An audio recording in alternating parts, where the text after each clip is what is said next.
पिछली क्लास का एक बार रिवाइज करवा देता हूँ तुम्हें, चुपचाप सुनना। डाउट आए तो एक बार बाद में पूछना, 5-10 मिनट बाद। ठीक है, पहले पिछली क्लास का जो जो है वो सुन लो। सबसे पहले हमने देखा था कि अगर रो बराबर 0 है तो इसका मतलब वो कंडक्टर है, या फिर ये कह लो कंडक्टर का ही मतलब क्या होता है कि रो बराबर 0। रो क्या है? Volumetric charge density. लेकिन फिर भी करंट कैसे फ्लो कर जाता है? तो करंट हमने डिफाइन किया था Q divided by T। Basically ये होता है dQ by dt, rate of flow of charge. होता क्या है इसमें? कोई भी एक कंडक्टर है, उस कंडक्टर में मैंने यहाँ एक क्रॉस सेक्शन एरिया मान लिया, यहाँ एक क्रॉस सेक्शन एरिया मान लिया, ये कोई पर्टिकुलरली वॉल्यूम है। इस वॉल्यूम में मुझे देखना है कितने चार्ज है, मुझे देखना है कितने चार्ज है। तो जिस इस वॉल्यूम में जो भी चार्ज होंगे वो dt टाइम बाद कहाँ जाएंगे? सारे के सारे यहाँ आ जाएंगे। ये पूरा का पूरा एज इट इज यहाँ आ जाएगा, और जो यहाँ वाले चार्जेस थे वो एज इट इज यहाँ आ जाएंगे। तो कितना चार्ज फ्लो कर गया? वो वॉल्यूम के हिसाब से फ्लो करा है ना। तो ये पूरा का पूरा चार्ज किसी पर्टिकुलर क्रॉस सेक्शन एरिया से फ्लो करके गया है। तो हमेशा करंट कहाँ डिफाइन होता है? I defined at area, not at point. Point पे डिफाइन नहीं होता, कहाँ पे डिफाइन होता है? एरिया पे डिफाइन होता है। बहुत बढ़िया। अच्छा, ये हमने देखा था। अब चार्ज के फ्लो को ही करंट बोलते हैं, है ना। फ्लो ऑफ चार्ज ही क्या है? वो भी किसके साथ? टाइम के साथ, विद टाइम। मतलब किसकी बात हो रही है? रेट फ्लो की बात हो रही है। रेट फ्लो किसका? Rate flow of charge. तो यही क्या हमने डिफाइन किया था? करंट।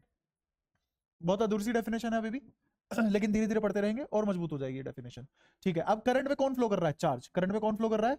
चार्ज। अब करंट दो तरीके से ले सकते हैं हम, कन्वेंशन और नॉन कन्वेंशनल। तो कन्वेंशनल करंट क्या होता है? Conventional conventional current electric field का इमेजिनरी होता है। इलेक्ट्रिक फील्ड को मानने का तरीका भी इमेजिनरी है, लाइन की फॉर्म में मानते हैं, लाइन से इमेजिनरी होती है वो। ठीक है, इलेक्ट्रिक फील्ड महज एक कहने की बात होगी, इलेक्ट्रिक फील्ड लाइन एक कॉन्सेप्ट हो गया, और उसको नापने का जरिया क्या है? Electric field intensity. लेकिन लाइन की फॉर्म में मानते हैं। तो कन्वेंशनल करंट क्यों बोला गया? हम मानते हैं कि करंट की डायरेक्शन, सॉरी इसकी, हाँ, करंट की डायरेक्शन में किसके अलोंग होगी? इलेक्ट्रिक फील्ड के अलोंग होगी। Current direction is along electric field. क्यों? जैसे मान लो मैंने ये इलेक्ट्रिक फील्ड लगाया, इसमें मैंने एक इलेक्ट्रॉन छोड़ दिया, तो इलेक्ट्रॉन कहां भागेगा? बिल्कुल इधर भागेगा। इलेक्ट्रिक फील्ड पॉजिटिव से नेगेटिव, और इलेक्ट्रॉन कहां जाएगा? इलेक्ट्रिक फील्ड के उल्टा जाएगा। क्लियर है बात? तो ये जो करंट है ये इलेक्ट्रिक फील्ड के अलोंग जाता है। तो इसका मतलब मैं ये भी तो बोल सकता हूं कि current flows opposite to flow of electrons. यही पढ़ के आए हो तुम छोटी क्लास में कि इलेक्ट्रॉन की फ्लो के अपोजिट मानते हैं करंट को। तो क्या है? महज एक मान्यता है बस, ऐसे कोई असलियत नहीं है। ये क्या है? सिर्फ और सिर्फ अजम्पशन है। क्या है? सिर्फ अजम्पशन है। जब ये अजम्पशन मान ली गई, इसको रेफरेंस बना दिया गया, इस डायरेक्शन को क्या बना दिया गया? रेफरेंस। जब इसको रेफरेंस बना दिया गया तो सबने यही डायरेक्शन मानी करंट की, तो फिर यही पड़ गई। अब क्यों कंफ्यूज करना उसको, है ना, बार बार बदल के। तो ये करंट की डायरेक्शन होगी। तो करंट की डायरेक्शन तुमसे कोई पूछे तो किसके अलोंग होती है? इलेक्ट्रिक फील्ड के अलोंग होती है, या फिर दूसरा जिसको तुम जानते हो बचपन से, वो इलेक्ट्रॉन के फ्लो के अपोजिट होती है। ठीक है, यहां तो कोई परेशानी? अच्छा, अब मैंने तो कहा कि ये चार्ज के फ्लो से बनता है करंट। करंट किसके फ्लो से बनता है? चार्ज। चार्ज तो अब जरूरी थोड़ी ना इलेक्ट्रॉन ही चार्ज हो, चार्ज तो कोई भी हो सकता है, प्रोटॉन भी हो सकता है, इलेक्ट्रॉन भी हो सकता है, आयंस भी हो सकते हैं, है ना। सही बात है। तो मेरा चार्ज दो तरीके से हो सकता है, यही चार्ज। चार्ज के हिसाब से अगर मैं मानूं अपोजिट टू इलेक्ट्रॉन, क्या मानूं? Opposite to electron in a conductor, opposite to electron in a conductor, तो वो कहलाएगी कन्वेंशनल डायरेक्शन। क्या कहलाएगी? Conventional direction. ठीक है, अब हम दोनों डायरेक्शन एक साथ नहीं लेते, एक होती है नॉन कन्वेंशनल। नॉन कन्वेंशनल, इसको तुम अपनी मर्जी से कैसे भी मान लो, ये तुम्हारे हाथ में। ये हो गया जो दुनिया फॉलो कर रही है, ये तुम अब जो अपने घर में मान के चल रहे हो। ठीक है, दोनों एक साथ नहीं मानोगे, लेकिन दोनों एक साथ नहीं मानोगे। जैसे तुम कोई क्वेश्चन कर रहे हो और उस क्वेश्चन को करते टाइम तुमने एज्यूम किया कि एक्स एक्सिस राइट साइड में पॉजिटिव है, ये तुम्हारी अजम्पशन ही तो है। ये क्वेश्चन में मानते हुए किया, उसी क्वेश्चन में तुमने आगे चल के ये मान लिया कि x axis left hand side में नेगेटिव, वो सॉरी पॉजिटिव है, तो वो सवाल का आंसर पक्की बात है गलत आएगा। एक ही सवाल में ये दो चीजें एक साथ नहीं मान सकते तुम। या तो शुरुआत से ही ये मान के करो और आखिर तक यही मानते हुए चलो, या फिर शुरुआत से ये मान के चलो और आखिर तक यही मानो। तो ऐसे ही जब भी तुम कोई भी सर्किट डिवाइस या कुछ भी ये पूरा का पूरा चैप्टर पढ़ोगे तो उसमें या तो ये वाली डायरेक्शन मान के चलो, या फिर दोनों एक साथ नहीं मान सकते। किसके केस में? कंडक्टर के केस में। किसके केस में? सॉलिड कंडक्टर के केस में। सॉलिड कंडक्टर के केस में। वही केमिस्ट्री में जैसे इलेक्ट्रोलाइट सेल होते हैं, सेल होते हैं ना अपने पास, इलेक्ट्रोलाइट सेल होते हैं। तो जैसे ये इलेक्ट्रोलाइट है, इस इलेक्ट्रोलाइट में कौन होते हैं चार्ज कैरियर? आयंस। ठीक है। अब जब ये आयन्स फ्लो करते हैं तो इसमें चाहे आयन इस डायरेक्शन में फ्लो करे चाहे आयन इस डायरेक्शन में फ्लो करे, एक जाएगा कैथोड के पास एक जाएगा एनोड के पास, दोनों ही करंट को कंट्रीब्यूट करते हैं। तो अगर इसके थ्रू प्रोड्यूस हुआ करंट आई मान लिया और इसके थ्रू प्रोड्यूस हुआ करंट आई मान लिया, तो नेट करंट कितना हो गया 2i। तुम्हारा मतलब है एक साइड में चार्ज फ्लो करवा दो, कैथोड से एनोड पे तो आ गया चार्ज, एनोड से कैथोड पे कुछ भी नहीं जा रहा, ठीक है, जेब में रख लिया वो, तो सर्किट ही पूरा नहीं हुआ ना। तो यहाँ पे आई और आई दोनों कंट्रीब्यूट करते हैं, दोनों ही करंट को कंट्रीब्यूट करते हैं, तो नेट करंट कितना बनेगा 2i। कितना बनेगा 2i। ये किसके केस में, आयंस के केस में, किसके केस में। लेकिन वहीं पे ही अगर मैं कन्वेंशनल करंट में आ जाऊं, कौन से डायरेक्शन कौन से वाले करंट में, कन्वेंशनल डायरेक्शन, इसमें अगर मैंने कोई कंडक्टर लिया, अब ये कंडक्टर है, इलेक्ट्रोलाइट सेल नहीं है, क्या है ये कंडक्टर है, अब इसमें दोनों डायरेक्शन एक साथ मान लोगे तो फिर जीरो आ जाएगा। ये किस में फर्क हुआ, सेल में और कंडक्टर में। किस में फर्क बताया मैंने, सेल में और कंडक्टर में। अब क्योंकि मैंने कम जगह पे ज्यादा इंफॉर्मेशन बताई है तो तुम्हें कंफ्यूजन हो सकती है, इसलिए मैं तुमसे कुछ कुछ बातें पूछ लेता हूं। कितनी टाइप की करंट की डायरेक्शन मान सकते हैं, दो। पहली, कन्वेंशनल में जो दुनिया मान रही है वो मान रहे हैं इलेक्ट्रॉन के अपोजिट, है ना। और नॉन कन्वेंशनल में तुम्हारी मर्जी है, अपने घर की बात है, कुछ भी मान लो, है ना, तुम अपना रेफरेंस खुद सेटअप कर रहे हो, ठीक है। अच्छा, फिर मैंने तुम्हें बताया कि करंट कंडक्टर में भी फ्लो करता है और सेल के अंदर भी फ्लो करता है, सेल के अंदर इलेक्ट्रोलाइट की वजह से फ्लो करता है और कंडक्टर के अंदर फ्री इलेक्ट्रॉन की वजह से फ्लो करता है। तो कंडक्टर के अंदर तुम दोनों डायरेक्शन एक साथ नहीं मान सकते, कन्वेंशनल और अनकन्वेंशनल दोनों एक साथ नहीं ले सकते। नहीं, सेल में कर सकते हो, सेल में कर सकते हो, ठीक है। तो सेल में कैसे कर सकते हो, सेल को समझना पड़ेगा तुम्हें, क्यों, क्योंकि सेल में अगर मेरा पॉजिटिव आयन इधर जा रहा है कैथोड पे, नेगेटिव आयन एनोड पे जा रहा है ना, या फिर उल्टा, क्योंकि दो अलग अलग टाइप के सेल होते हैं जिसमें एनोड कैथोड पे चार्ज अलग अलग होता है ना।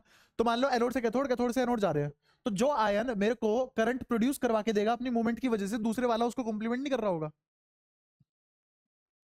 पहले वाले भी तो पॉजिटिव से नेगेटिव जा रहे हैं, दूसरे वाले भी पॉजिटिव से नेगेटिव जा रहे हैं। ऐसे मान लो कि जैसे मान लो ये प्लस ये माइनस, यहां से एक प्लस चार्ज निकला और यहां चला गया, इसका भी तो यही सपना पूरा हुआ ना, प्लस कहां मिल गया जाके, माइनस में।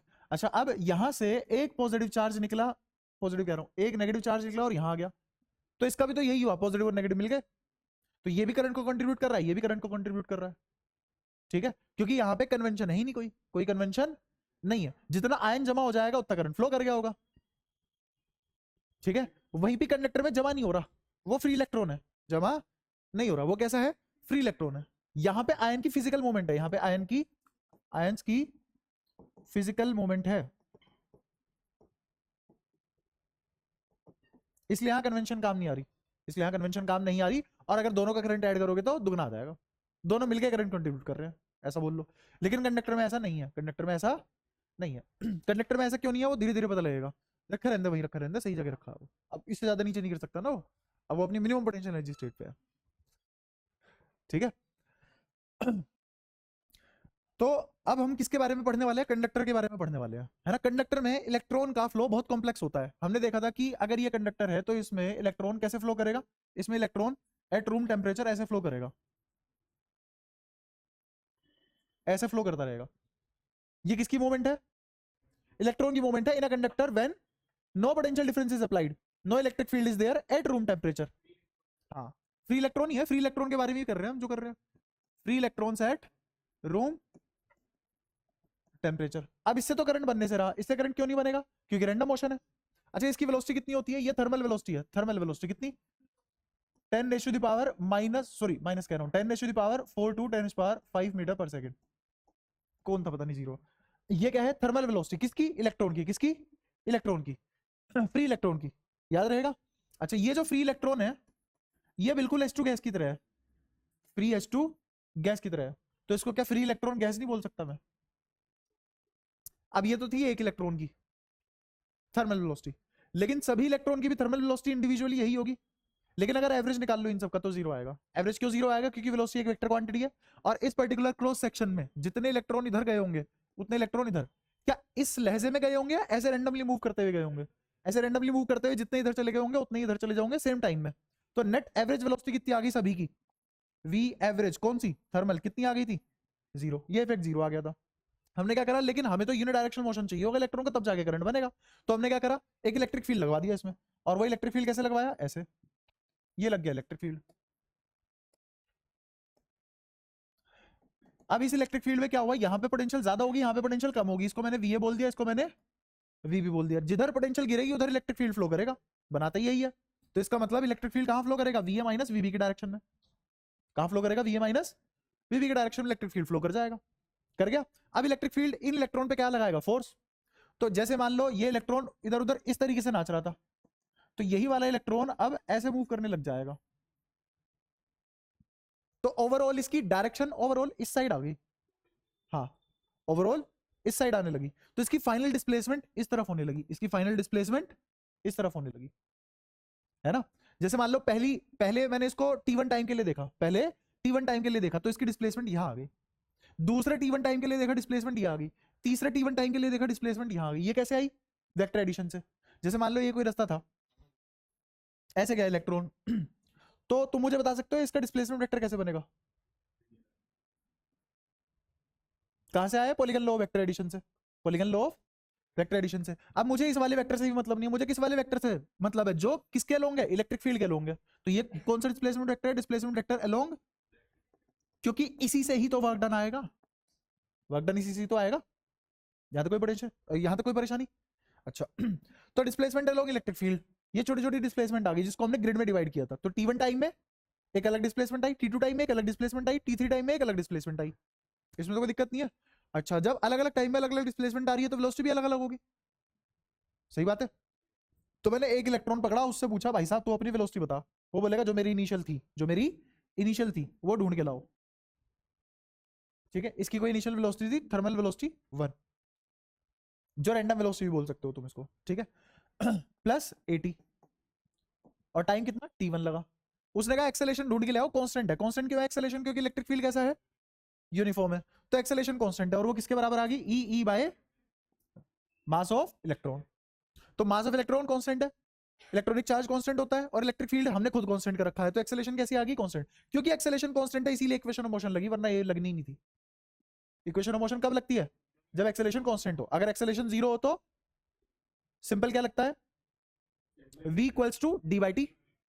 और अगर एक्सेलेरेशन कांस्टेंट है तो 3 इक्वेशन ऑफ मोशन। और अगर एक्सेलेरेशन वेरी कर रही है तो कैलकुलस में स्पेशली इंटीग्रेशन, ठीक है ऐसे ही करते करते मैंने nth वाले से पूछा, nth वाले ने कहा देखो मेरी पहले थर्मल वेलोसिटी कुछ और थी, इससे अलग होगी, है ना। फिर एक्सेलेरेशन जो तुमने बताया वही, क्योंकि एक्सेलेरेशन तुमने डिसाइड करी है मेरी, मैंने तो नहीं करी। और टाइम कितना लगा मुझे, कुछ और टाइम लगा, इससे अलग टाइम लगा है मेरे को। तो क्या सबकी वेलोसिटी आ गई। इन सबकी वेलोसिटी जब मैंने जोड़ ली तो ये क्या आ गया, summation of all the velocity. ये क्या आ गया, summation of all the thermal velocity. और ये क्या आ गया, एक्सेलेरेशन सभी की कांस्टेंट है, समेशन ऑफ टाइम। तो सबको मैंने जितने नंबर ऑफ इलेक्ट्रॉन थे उससे डिवाइड कर दिया। तो जितने इलेक्ट्रॉन थे उससे डिवाइड करते ही सबका एवरेज नहीं आ गया। तो मुझे बताओ क्या ये एवरेज वेलोसिटी नहीं आ गई, किसकी, सभी की।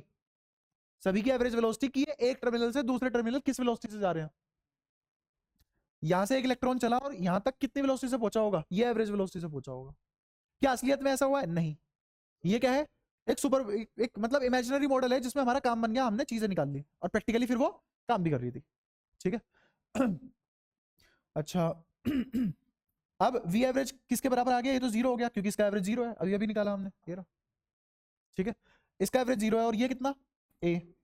अब ये क्या है, एवरेज टाइम। ये क्या है, एवरेज टाइम, जिसको क्या बोला हमने, टाउ, जिसको क्या बोला, टाउ। और एक्सेलेरेशन किसके बराबर है, ई टाउ बाय m। ये माइनस क्यों, क्योंकि इलेक्ट्रॉनिक चार्ज नेगेटिव होता है। अगर यही पॉजिटिव चार्ज के लिए होता, अगर यही इलेक्ट्रॉन की बजाय कोई ऐसा पार्टिकल मूव कर रहा होता जो इलेक्ट्रॉन जितने ही मास का होता पर पॉजिटिव होता, तो ड्रिफ्ट वेलोसिटी कैसी आ जाती, ड्रिफ्ट वेलोसिटी कह रहा हूं, एवरेज वेलोसिटी कैसी आ जाती, plus E tau by m। क्या मुझे लाइन लिखने की जरूरत है जो मैंने बोल लिया। मैंने क्या बोला अभी अभी कि अगर मेरे पास उसी मास का एक कोई चार्ज होता लेकिन उस पर इलेक्ट्रॉनिक चार्ज नेगेटिव की बजाय पॉजिटिव हो जाता तो उसकी ड्रिफ्ट वेलोसिटी या फिर एवरेज वेलोसिटी आ जाती है। मैं बोल रहा हूँ ड्रिफ्ट वेलोसिटी, इसका मतलब पक्की बात है, इसी एवरेज वेलोसिटी को क्या बोला गया है, ड्रिफ्ट वेलोसिटी बोला गया है। इसी एवरेज वेलोसिटी को क्या बोला गया, ड्रिफ्ट वेलोसिटी। ड्रिफ्ट क्यों, क्योंकि ये सरक रहे हैं इलेक्ट्रॉन धीरे धीरे इधर, इलेक्ट्रॉन धीरे धीरे इधर सरक रहे हैं। क्लियर है। इस पूरी कहानी में एक असम्पशन क्या है, पहली असम्पशन कि जब कोलिजन हुआ तो वो कोलिजन इस तरीके से हुआ कि पहले वाले इलेक्ट्रॉन ने सारी की सारी एनर्जी दूसरे वाले को ट्रांसफर कर दी।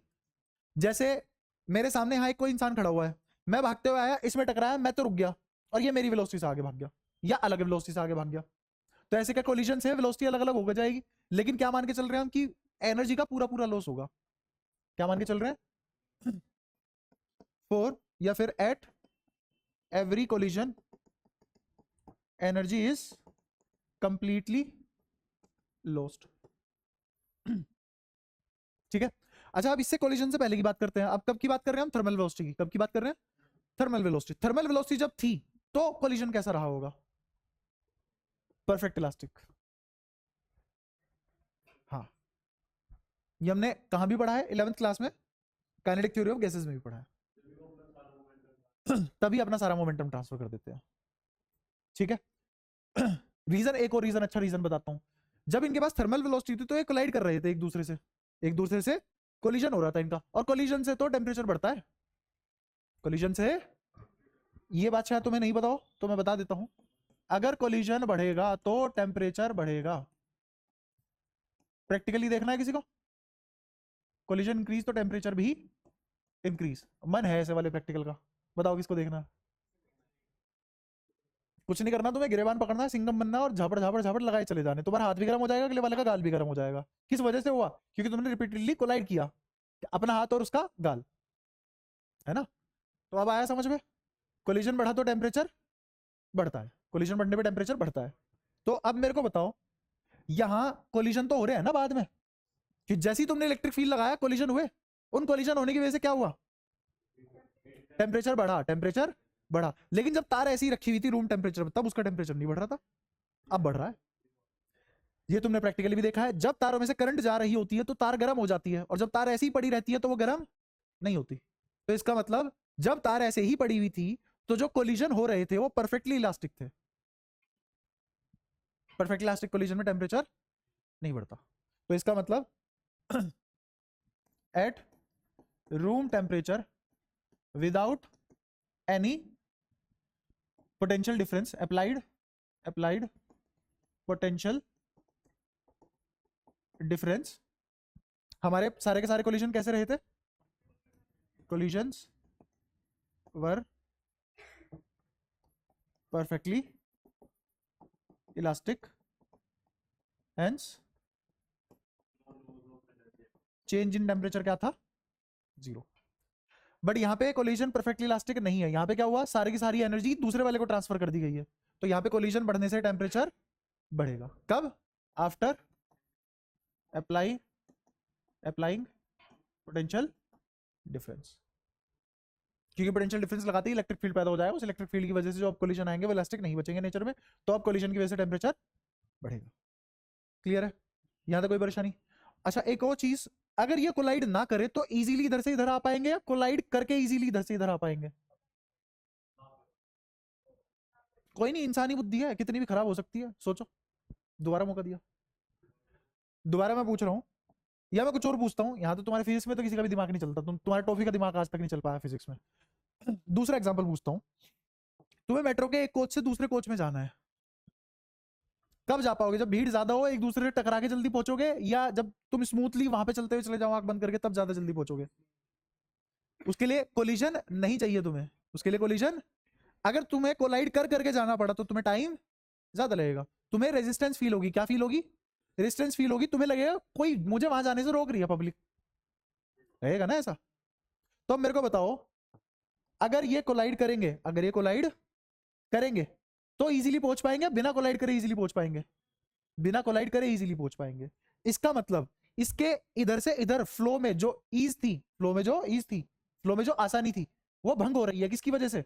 कोलिजन की वजह से। इसका मतलब दुनिया में कोलिजन ही रेजिस्टेंस है, ये है असली रेजिस्टेंस।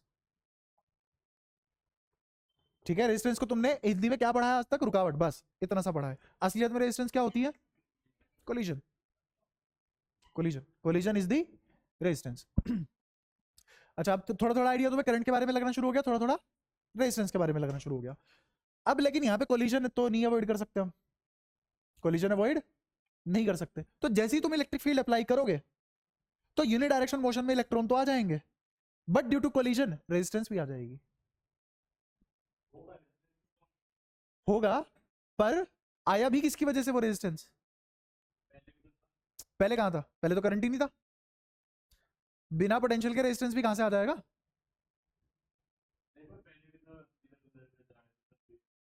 तुझे पता ही नहीं मेट्रो में भीड़ है कि नहीं है, और तुझे जाना भी नहीं है एक कोच से दूसरे कोच में, क्या मीनिंग रह गया रेजिस्टेंस का? क्या रेजिस्टेंस आई उधर?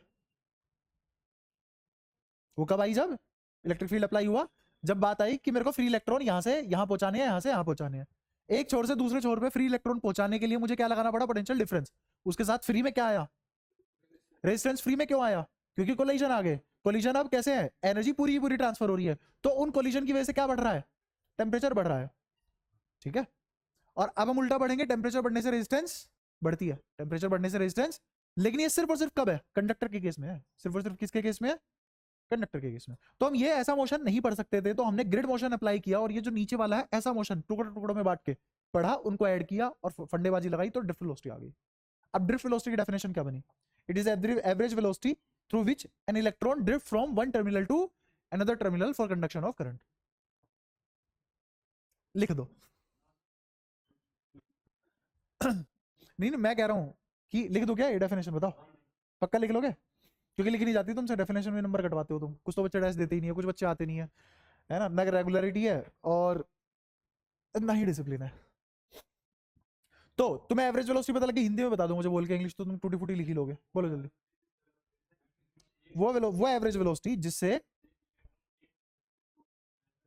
जाएगा, है ना, करंट बनाने के लिए। ठीक है, क्योंकि करंट ड्रिफ्ट वेलोसिटी से आता है, थर्मल वेलोसिटी से करंट नहीं आता। तो एक और मुद्दा क्या बना हमारा?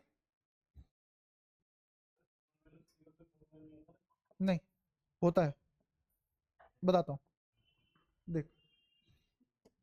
कहीं तो पढ़ाई है मैंने थर्मल वेलोसिटी, कहाँ किया था चेक? कहाँ?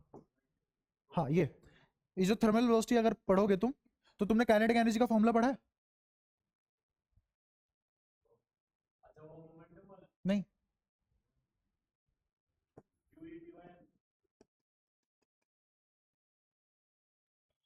जहाँ पे क्या है? Boltzmann constant. ठीक है, टेम्परेचर। और ये किसका फॉर्मूला है? हाँ शायद नहीं, पक्का पढ़ाया था मैंने, अपने हाथों से पढ़ाया था। हाँ, जिसमें 3 टाइप की वेलोसिटी थी। हाँ, रूट मीन स्क्वायर वेलोसिटी, हाँ, मोस्ट प्रोबेबल वेलोसिटी, और एक एवरेज वेलोसिटी। वो एवरेज जो थी वो यही थी। हाँ, 8/पाई, है ना, ऐसे कर करके थी। तो 3 kT/m। अब यहाँ पे बताओ, ये जैसे जैसे टेम्परेचर तुम्हें दिख रहा है, टेम्परेचर का फंक्शन है कौन? Thermal velocity. तो टेम्परेचर बढ़ेगा तो वेलोसिटी बढ़ेगी। तो अगर इस फॉर्मूले को अप्लाई करोगे तो तुम्हारी थर्मल वेलोसिटी किस ऑर्डर की आती है? 10⁻⁴ से 10⁻⁵ मीटर पर सेकंड के ऑर्डर की आती है। ठीक है, 11th में था ये, तो 12th में तो 11th सारी आती है भाई साहब। अगर तुम्हें कोई ये फूक नहीं मार के भगा रहा है कि हाँ ठीक है भाई साहब 11th का तो क्या ही करना, अब 11th तो खराब होगी, 12th में ध्यान दो। 12वीं में वो खुले हाथ है उसके, 11वीं का कोई भी कॉन्सेप्ट करके क्वेश्चन बना सकता है यूज करके। एनसीईआरटी में खुद ऐसे ऐसे क्वेश्चन है जो 11वीं का कॉन्सेप्ट यूज करके होते हैं। एनसीईआरटी में ये तो रेफरेंस बुक की तो बात भी नहीं करी मैंने। देखो, आसान पढ़ाई पढ़ना तुम्हारे लिए भी आसान है और मेरे लिए भी आसान है पढ़ाना। मेरे को भी बुद्धि मारने की जरूरत नहीं पड़ेगी, रोज बजने की जरूरत नहीं पड़ेगी तुमसे। बट एक होती है ना चीजें एग्जैक्टनेस में पढ़ना, जैसे पढ़नी चाहिए वैसे ही पढ़ना, वही बात है बस। है ना, जैसे कोई सरकारी नौकर होता है, ढंग से काम करता है, तो उसके सामने सबसे ज्यादा रुकावट आती है इस दुनिया में। जो काम ठीक से करे वही दिक्कत है बस, और कोई दिक्कत नहीं है ना। इसीलिए तुम्हें मजा आ रहे हैं, क्योंकि तुम ढंग से नहीं कर रहे। तेरे मजे नहीं आ रहे? ये आता है भाई साहब, कैप्चिनो पीता हो, डस्टबिन में डालता है, 2 दिन की छुट्टी मारता है, 1 दिन आ जाता है।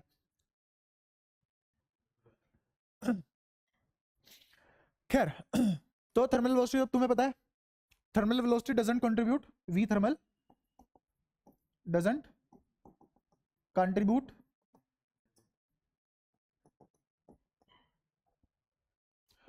कौन करता है आई में कंट्रीब्यूशन? एवरेज वेलोसिटी, जिसको क्या बोला हुआ है हमने? Drift velocity. ड्रिफ्ट वेलोसिटी ये किसको कंट्रीब्यूट करती है? करंट को। अब मैं तुम्हें लिख रहा हूं एवरेज वेलोसिटी किस ऑर्डर की थी? 4-5 इस ऑर्डर की हो जाती है। टेम्परेचर अगर थोड़ा सा अपर साइड हो तो 5 भी आ जाती है, लोअर साइड हो तो 3 आ जाती है। यहां कितनी होती है? Metre per second. हाँ, इसके सामने ना है, ना के बराबर, नेग्लिजिबल है। अगर तुम थर्मल वेलोसिटी और ड्रिफ्ट वेलोसिटी को कंपेयर करोगे, तो value of drift velocity in comparison to thermal velocity is 0। जैसे मान लो मैं ऐसे चल रहा हूँ, मैं चल रहा हूँ ऐसे, इतनी धीरे चल रहा हूँ, है ना, और कोई मेरी बगल से 1 लाख किलोमीटर पर सेकंड के हिसाब से चला जाए, तो उसके लिए मैं कैसा दिखूंगा? वो तो जीएम वाला मोशन देख ही नहीं पाएगा ना, वो तो देखेगा रेस्ट पे था।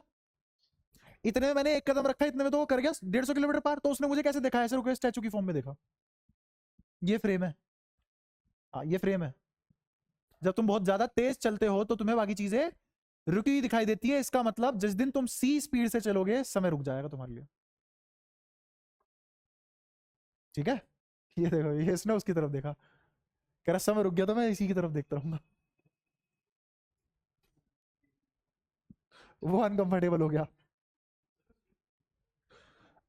तो इसके कंपैरिजन में ये वाली वेलोसिटी कैसी है? ऑलमोस्ट जीरो रुकी हुई, है ना। अब मेरा एक और सवाल, मेरा ये सवाल है कि जब ये चल ही नहीं रहे हैं, थर्मल के रेस्पेक्ट में जब ये चल ही नहीं रहे हैं, करंट कैसे दौड़ गया?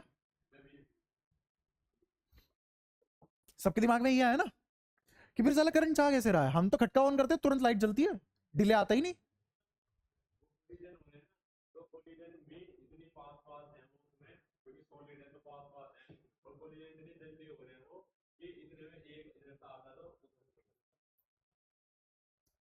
ये कह रहा है, जो थोड़ा बहुत सही भी है, बट मैं एग्जैक्ट थोड़ा सा बताऊंगा, बट इसका भी सही है। इसके हिसाब से इसने कहा कि ये सॉलिड है ना, इधर से तुमने 1 इलेक्ट्रॉन डाल दिया, हमने कहा था ये तो कंजर्व रहेगा, तो 1 इलेक्ट्रॉन उसी क्षण इधर से निकल भी जाएगा। तुमने खटका ऑन करा, तो ये वाले करंट, इस वाले इलेक्ट्रॉन, ये इलेक्ट्रॉन भाग के यहां नहीं गया, ये वाला इलेक्ट्रॉन भाग के यहां नहीं गया, ये यहां घुसा तो ये बाहर आ गया। ये खटका दबाया, यहां से इलेक्ट्रॉन मूव हुआ, और यहां जो एंड पॉइंट पे इलेक्ट्रॉन था वो इसको मिल गया। समझ आया? तो ऐसे कर करके खिसक रहे हैं, बट ये भी गलत है। तेरे हिसाब से मैं बोलूंगा सही है, क्योंकि ये आंसर बढ़िया है, कोई खराबी नहीं है इस आंसर में, बट ये भी गलत है एक्चुअल में। एक्चुअल में ये भी कोलिजन तो होते हैं, पर इलेक्ट्रॉन एक्चुअली मूव नहीं करता। एक्चुअल मूव कर जाता है तो भी करंट बनता है, एक्चुअल ना भी मूव करे तो भी करंट बन जाता है। अब समझो इस बात को, जैसे मैंने कहा कि मैंने एक बॉल को ऊपर की तरफ फेंका, तो ये हमेशा के लिए चलती चली जाएगी? नहीं। क्या होगा इसके साथ? थोड़े टाइम बाद ये ऊपर जाके इसकी वेलोसिटी क्या हो जाएगी? बिना जीरो हुए नीचे आ जाएगी क्या ये? नहीं। तो पहले वेलोसिटी क्या होगी? जीरो, और फिर आएगी नीचे। जब इसकी इस मोमेंट पे वेलोसिटी जीरो थी, तो क्या एक्सेलेरेशन इसकी जीरो थी? ना। कितनी थी इसकी एक्सेलेरेशन? जी थी। समझ रहे हैं इस बात को? मेरा कहने का मतलब ये है कि ये जो वेलोसिटी जीरो हुई है, वी से तुमने फेंका, ये जीरो क्यों हुई? एक्सेलेरेशन की वजह से। फिर ये जीरो से वापस से वी क्यों हुई? एक्सेलेरेशन की वजह से। तो इसकी वजह से वेलोसिटी आ रही है, और एक मोमेंट पे जीरो भी हो जाती है। क्या v इक्वल टू जीरो का मतलब है a इक्वल टू जीरो? नहीं। v इक्वल टू जीरो का मतलब नहीं है a इक्वल टू जीरो, ऐसा कोई लेने देना। ऐसे ही क्या a इक्वल टू जीरो का मतलब होता है v इक्वल टू जीरो हो जाना? एक्सेलेरेशन जीरो है लेकिन कांस्टेंट वेलोसिटी चल रहा है वो, तो ऐसा कभी नहीं होता कि v जीरो है तो a जीरो है, ऐसा कोई कॉन्सेप्ट नहीं है। a जीरो है तो v जीरो है, ऐसा भी कोई कॉन्सेप्ट नहीं है। ये सारी बातें क्लियर है? अब वही बात मैं किस किस के बीच में करने वाला हूं, यही कंपैरिजन मैं इसके बीच में करने वाला हूं कि अगर q जीरो है तो i जीरो है, ऐसा कोई कॉन्सेप्ट नहीं है, और अगर i जीरो है तो q जीरो है, ऐसा भी कोई कॉन्सेप्ट नहीं है। क्यों? चार्ज दौड़ नहीं रहा, दौड़ती फॉर्म में चार्ज नहीं है। ये यहाँ पे क्यू, कौन से वाले क्यू की बात कर रहा हूं? जो मोशन में है, मूविंग चार्ज। कौन से वाली बात चार्ज की बात हो रही है? Moving charge. मूविंग चार्ज अगर जीरो है, इसका मतलब अगर कोई चार्ज मूव नहीं कर रहा तो जरूरी नहीं है करंट जीरो हो। सारी बातें बताऊंगा, पहले इसे जो बताया मैं तुम्हें, जो पोज देता हूं ना, वो पोज इसलिए देता हूं तुम्हारा छोटी बुद्धि एब्जॉर्ब करे जो मैंने बताया, ना कि आगे उल्टी सीधी बातें सोचे। वो कब सोचोगे? जब सारे कॉन्सेप्ट समझ में आ जाएगा। तुम्हें क्या ये बात परफेक्टली समझ आ गई जो मैंने बता दी? अगर आ जाती तो मैं रुकता नहीं, और अगर आ जाती तो हमारी स्पीड बढ़ जाती और अगले वाले सवाल का तुम्हें आंसर मिल जाता जो तुम पूछना चाह रहे हो मेरे से। ये समझो पहले तो क्या करा है मैंने। अब मैं इस चीज को एक्सप्लेन करूंगा, पहले ये तुम्हें समझ में आना चाहिए। अगर तुम्हें ये समझ में आता है तो ये एक्सप्लेन कर रहा हूं। कंफर्टेबल हो? करे आगे? असलियत में चार्ज के मोशन से कोई करंट नहीं बनता। चार्ज के मोशन से कोई करंट नहीं बनता। सारा खेल एनर्जी का है। सारा खेल किसका है? एनर्जी। और एनर्जी से भी ज्यादा इंपॉर्टेंट सारा खेल किसका है? पावर का। सारा खेल किसका है? पावर का। बताता हूं कैसे। चार्ज फ्लो करे या ना करे, अगर मुझे इस लाइट को एनर्जी मिल रही है जो मुझे जिसको जलाने के लिए एनर्जी चाहिए वो मैं अगर इसको प्रोवाइड कर दूं तो ये चलेगी। इलेक्ट्रॉन मूव करे ना करे कोई मतलब नहीं है इसको उस चीज से, इसको क्या चाहिए, एनर्जी।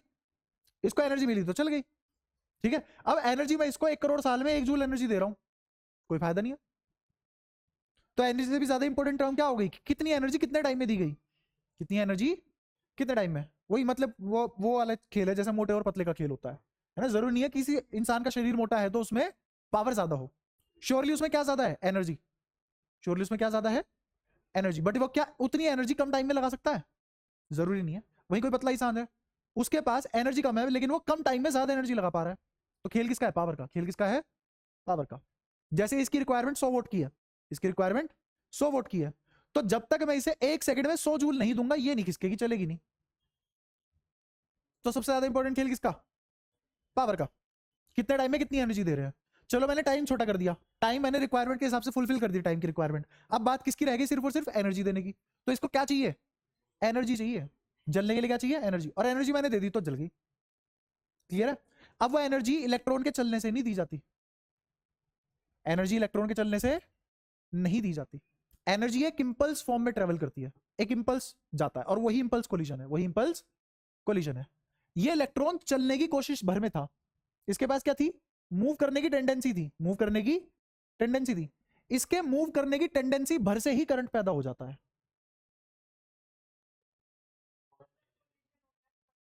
कोलिजन होने से पहले ही एक्चुअल में करंट प्रोड्यूस हो जाता है, क्योंकि वो मूव करने की कोशिश कर रहा है। जैसे यहां पे v 0 है, v, बट एक्सेलेरेशन 0 नहीं है, क्योंकि एक्सेलेरेशन वेलोसिटी के बदलाहट के बदलाव भरने से ही ये एक्सेलेरेशन पैदा हो जाती है। दोबारा समझो, यहां पे टॉपमोस्ट पॉइंट पे वेलोसिटी 0 है लेकिन फिर भी एक्सेलेरेशन 0 नहीं है। क्यों, क्योंकि इस वेलोसिटी को एहसास है कि अगले ही मोमेंट बदलने वाली है। इस एहसास भर से ही एक्सेलेरेशन पैदा हो जाती है। ऐसे ही इसके मूव करने की टेंडेंसी भर से ही करंट पैदा हो जाता है। तो करंट कहां से आता है, इंपल्स से आता है, फिजिकल मूवमेंट ऑफ चार्ज से नहीं आता। अगर फिजिकल मूवमेंट ऑफ चार्ज है तो करंट आ ही गया, लेकिन ये रिक्वायरमेंट नहीं है करंट की। करंट की रिक्वायरमेंट क्या है, टेंडेंसी टू मूव। बस मूव करे ना करे, बस उसके पास टेंडेंसी होनी चाहिए मूव करने की, क्लियर है। और हमने इसमें क्या लगाया था, इलेक्ट्रिक फील्ड लगाया था, तभी तो ड्रिफ्ट वेलोसिटी आई, और ड्रिफ्ट वेलोसिटी से करंट बनता है। और इलेक्ट्रिक फील्ड की वेलोसिटी क्या होती है, electric field is part of electromagnetic wave. तो इलेक्ट्रोमैग्नेटिक वेव की स्पीड क्या होती है, सी। अरे लाइट इलेक्ट्रोमैग्नेटिक वेव ही तो होती है, बल्कि इलेक्ट्रोमैग्नेटिक वेव का एक बहुत ही छोटा सा पार्ट है, कौन, लाइट। तो दुनिया की सारी इलेक्ट्रोमैग्नेटिक वेव किस वेलोसिटी पे दौड़ती है, सी, दैट इज 3 × 10⁸। तो इलेक्ट्रिक फील्ड की भी क्या वेलोसिटी होती होगी, 3 × 10⁸। तो इसको इंपल्स कौन दे रहा है, इलेक्ट्रॉन को, इलेक्ट्रिक फील्ड। और उस इंपल्स की वेलोसिटी क्या है, 3 × 10⁸। खटका दबाते ही लाइट ऑन, एनर्जी मिल गई। मूव करने की टेंडेंसी भर से ही करंट आ गया। हाँ हाँ, और या फिर उसके पास टेंडेंसी है कि वो जस्ट कोलाइड करने वाला है, तब भी करंट बन जाएगा। हाँ, टेंडेंसी एक चार्ज रखेगा। हाँ, चार्ज का होना जरूरी है। मैंने कब कहा कि हाँ चार्ज नहीं है, मैंने कहा क्या है कि चार्ज रेस्ट पे है, तो इसका मतलब मूविंग चार्ज 0 है। मैंने क्या कहा है, मूविंग चार्ज 0 है। हाँ, सारी बातें क्लियर है। वरना खुद सोचो ना, इतनी वेलोसिटी से अगर करंट जाए तो तुम यहां से खटका ऑन करो, और ये वेलोसिटी है मान लो मीटर पर सेकंड में, तो ये 1 सेकंड में कितना मीटर चलती है, 0.0001 मीटर चलती है। 10⁻³ है ना, 0.001 मीटर चलती है। कितने में, 1 सेकंड में। अब इसे कितना चलना है, मान लो 1 मीटर। 1 मीटर चलने के लिए कितना टाइम चाहिए, इसे 10⁻³ सेकंड चाहिए। और 10⁻³ सेकंड मतलब 1000 सेकंड, और 1000 सेकंड कितने होते हैं, कर लो 60 से डिवाइड, उतने मिनट में आ जाएगा। 36 से डिवाइड कर लो, उतने घंटे आ जाएगा। 1.25 घंटे में करंट पहुंचा है, बताओ, 1 मीटर दूर। तो ट्रांसफार्मर वालों को घर करंट देना होगा तो चल लिया, बात खत्म। अब आया समझ। तो अब तुम्हारे जाके करंट पूरा हुआ है। अब जाके तुम्हें पता है कि करंट एक्चुअल में है क्या, जिस आई को तुम सोच रहे थे Q/T, वो असलियत में है क्या। टेंडेंसी से ही ये पैदा हो जाता है, ठीक है। और वो भी कौन से वाले चार्ज, जो ड्रिफ्ट वेलोसिटी में कंट्रीब्यूट करते हो, that charges that are going under drift velocity, not thermal velocity. हाँ, जिस पे इलेक्ट्रिक फील्ड इंपोज हो रहा हो। और इलेक्ट्रिक फील्ड कब इंपोज होता है, जब पोटेंशियल डिफरेंस जनरेट होता है। तो इसका मतलब पोटेंशियल डिफरेंस जनरेट होने की वजह से जो ड्रिफ्ट वेलोसिटी इलेक्ट्रॉन में आती है और उसमें मोशन भर की टेंडेंसी आ जाती है, उस टेंडेंसी की वजह से जो इंपल्स क्रिएट होता है, उस इंपल्स के ट्रांसफर को ही करंट बोलते हैं। ये तुम पेपर में नहीं लिख के आओगे, तुम्हें पता होना चाहिए, वरना ऐसी डेफिनेशन पेपर में लिखी वो 2 लाइन पढ़ेगा, 2 लाइन भी नहीं 2 शब्द पढ़ेगा काट देगा, क्योंकि हमें सिखा रहा है। तो तुम क्या लिखोगे? Rate of flow of electron through a cross section. हाँ, यहाँ कोई एनर्जी ट्रैप क्यों होगी भाई? हाँ हाँ, इंपल्स ही होती है ना। हाँ, वे भी यही है। तुम फोन मिला के किसी से भी बात कर लेते हो, तो तुम क्या अपने शब्द फेंक के मारते हो हमें वहां तक फिजिकली? नहीं, तुम्हारा थ्रोट यहां वाइब्रेट करता है, आवाज वहां सुनाई देती है, इसका मतलब क्या पहुंचा उसके कान तक? इंपल्स या वेव या एनर्जी। एनर्जी और इंपल्स हमेशा वेव में ही ट्रेवल करते हैं, ठीक है? वेव होता क्या है? पार्टिकल अगर अपनी ही जगह ऑसिलेट करे, पार्टिकल क्या डिस्प्लेस हो रहा है? नहीं, पार्टिकल ऑसिलेट कर रहा है अपनी ही जगह पे, पार्टिकल डिस्प्लेस नहीं हो रहा। लेकिन इस पार्टिकल के ऑसिलेशन की वजह से एक इंपल्स या एक एनर्जी ट्रेवल कर जाती है, उसी को वेव बोलते हैं। कि पार्टिकल यहां नाच रहा है, इफेक्ट यहां दिख रहे हैं, सूरज वहां धधक रहा है, गर्मी यहां लग रही है, ठीक है? यही इसमें हुआ है। हाँ, क्लियर है? ऐसी कोई बहुत बड़ी बात नहीं पढ़ा, इस सन्नाटे में बिल्कुल ऐसे चले गए भाई साहब, पता नहीं क्या कर लिया हो। क्लियर है सबको? क्लियर है? ठीक है। नोट्स कहां तक पहुंचे तेरे? अभी भी चैप्टर 1 पे ही है। मिक्स है तो मिक्स ही बना रहा है। अच्छा, एक साथ बना रहा है 1 और 2, ठीक है ठीक है।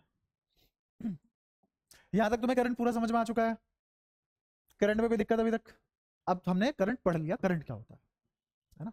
जो आज क्लास हुई है वो लास्ट क्लास में हो जानी चाहिए थी। लास्ट क्लास में हम फालतू में पता नहीं क्यों इतना धीरे चले, बट ठीक है, तुम्हें समझ में आना जरूरी था। लास्ट क्लास धीरे इसलिए चली तुम्हें समझ में आ जाए, ताकि आज वाली क्लास भी तुम्हें अच्छे से समझ में आ जाए। हाँ बता। उसमें भी बताऊंगा, टाउ का भी बता रहा हूँ, अभी वही बता रहा हूँ, अभी वही बता रहा हूँ। अब जो मैंने तुम्हें ड्रिफ्ट वेलोसिटी का फॉर्मूला बताया, वो ड्रिफ्ट वेलोसिटी का फॉर्मूला क्या बना? ई ई टाउ बाय एम, ठीक है? ये जो ई है ये क्या है? इलेक्ट्रॉनिक चार्ज, अगर इलेक्ट्रॉन के मास वाला ही पार्टिकल दौड़ जाए, लेकिन पॉजिटिव नेचर का, ठीक है? इसमें जो टाउ है, ये कहां से निकाला था? हमने निकाला था summation of all the time divided by n. इसको हमने क्या बोला था? Average time, average time. इसका असली नाम होता है रिलेटिव एवरेज रिलैक्सेशन टाइम, ये इसका नाम है। अब होता क्या है वो भी बता रहा हूं। ये इसका नाम है। होता क्या है? ये एक पार्टिकल था और ये दूसरा पार्टिकल था, ये यहां जाके कोलाइड कर गया। अगेन मैं डिस्प्लेसमेंट दिखा रहा हूं, मुझे नहीं पता ये इलेक्ट्रॉन कितना कॉम्प्लेक्स मोशन करके यहां होगा, मुझे कुछ नहीं पता उसके बारे में। मैंने क्या दिखाया? उसकी डिस्प्लेसमेंट। कोलाइड कर गया यहां से लेके यहां तक, जब ये मूव करा इतने डिस्टेंस में, तो ये फ्रीली मूव करा ना। फ्रीली मूव मतलब विदाउट एनी कोलिजन।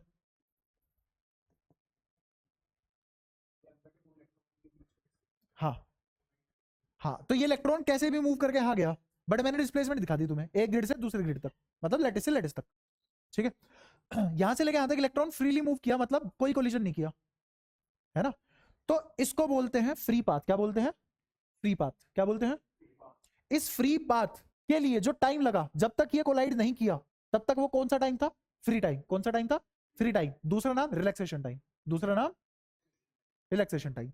ऐसे ही फिर ये वाले इलेक्ट्रॉन और ये वाले इलेक्ट्रॉन, इनके बीच में कोलिजन हुआ होगा, यहां से लेके यहां तक बिना किसी कोलिजन के गया है, तो यहां से लेके यहां तक इस वाले टाइम को भी क्या बोलेंगे? Relaxation time. ये अलग रिलैक्सेशन टाइम है, ये अलग रिलैक्सेशन टाइम है, ऐसे 4-5 करोड़ रिलैक्सेशन टाइम है, सबका एवरेज ले लिया तो क्या बना? Average relaxation time. रिलेटिव ये एक्चुअल नहीं ले रहे हम, एक्चुअल नहीं ले रहे हम। कौन सा ले रहे हैं? जो हम पढ़ पाए अपने फ्रेम से, जो हम पढ़ पाए वो वाले ले रहे हैं, तो इसलिए रिलेटिव, ठीक है? तो ये हुआ क्या? डेफिनेशन कैसे लिखोगे? डेफिनेशन लिखोगे the average relaxation time between two consecutive collision. Between two consecutive क्यों? ऐसा नहीं है कि तुम यहां से लेके यहां तक का ले रहे हो, नहीं, उसमें तो 2 कोलिजन हो गए। एक से दूसरे कोलिजन के बीच में कितने समय तक वो बिना कोलिजन के दौड़ गया, वो क्या है? Relaxation time. और उन सबका एवरेज क्या है? Average relaxation time. क्लियर है? डिस्प्लेसमेंट मतलब समझ नहीं रहा? हाँ, अलग अलग होगी ना, टाइम भी अलग अलग है, वेलोसिटी भी अलग अलग है ना? तभी तो v equal to u plus a t हर पार्टिकल के लिए अलग अलग लगा के जोड़ा था हमने, याद आया? तो अब ये टाउ भी समझ आ गया तुम्हें? पक्का?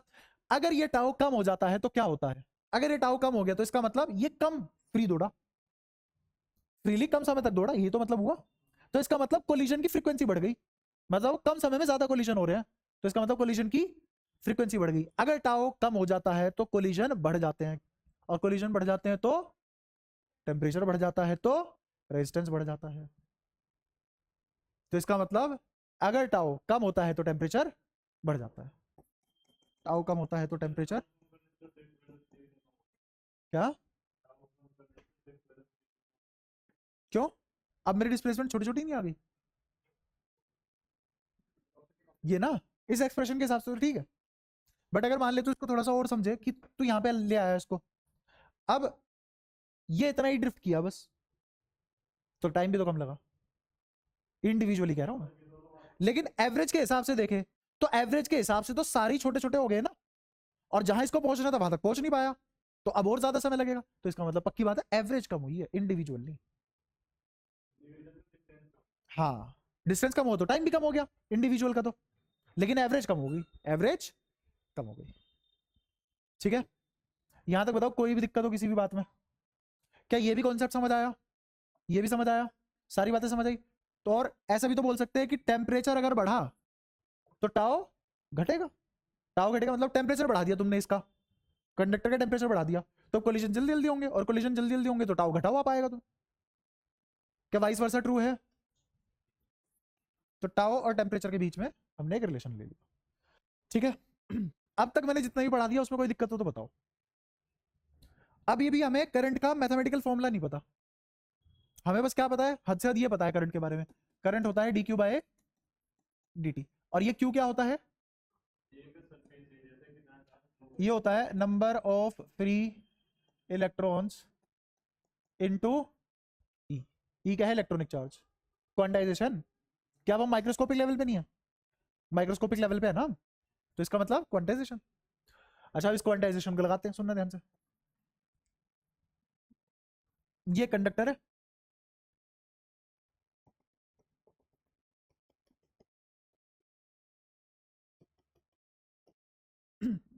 यहां मान लो कुछ इलेक्ट्रॉन्स है और वो किस वेलोसिटी से मूव कर रहे हैं? यहां भी कुछ इलेक्ट्रॉन है, वो किस वेलोसिटी से मूव कर रहे हैं? थर्मल के कहां से? पोटेंशियल डिफरेंस अप्लाइड है भाई, V A V P, potential difference applied. ठीक है, तो ये भी किस वेलोसिटी से मूव कर रहे हैं? वीडी। ये भी किस वेलोसिटी से मूव कर रहे हैं? वीडी, ड्रिफ्ट वेलोसिटी से मूव कर रहे हैं। ठीक है, इस पूरे रीजन के अंदर कुछ तो वॉल्यूम कैद हुआ होगा, वो वॉल्यूम किसके बराबर होगा? वो वॉल्यूम क्या? बेस एरिया, बेस एरिया तो क्रॉस सेक्शन एरिया हुआ ना, ये क्या है? बेस एरिया मतलब क्रॉस सेक्शन एरिया इनटू ये दूरी, ये दूरी। क्या ये वॉल्यूम आ गया? इसमें कोई दिक्कत? अच्छा, मैं एक और चीज डिफाइन कर रहा हूं, इलेक्ट्रॉन डेंसिटी या चार्ज डेंसिटी। वो कैसे? ध्यान से सुनना, मैं कह रहा हूं कि मेरे पास total number of free electron जितने थे मैंने वो ले लिए इस वॉल्यूम में, नंबर ऑफ फ्री इलेक्ट्रॉन ले लिए, और उसको इसी के वॉल्यूम से डिवाइड कर दिया, तो क्या number of electron per unit volume आ गया? मैंने कहा इस वॉल्यूम में सारे के सारे फ्री इलेक्ट्रॉन ले लिए और उसको इसी वॉल्यूम से डिवाइड कर दिया, तो number of electron per unit volume नहीं आ गया मेरे पास? तो एक पर्टिकुलर यूनिट वॉल्यूम में कितने नंबर ऑफ इलेक्ट्रॉन है वो आ गया मेरे पास, ये क्वांटिटी आ गई। अच्छा, तो नंबर ऑफ फ्री इलेक्ट्रॉन कितने आ गए? नंबर ऑफ फ्री इलेक्ट्रॉन कितने आ गए? N into volume, n into volume, और वॉल्यूम मैंने निकाला हुआ है एडीएल। क्या? कौन? भाई number of free electron per unit volume, इसको कैसे डेंसिटी पढ़ सकता है तू?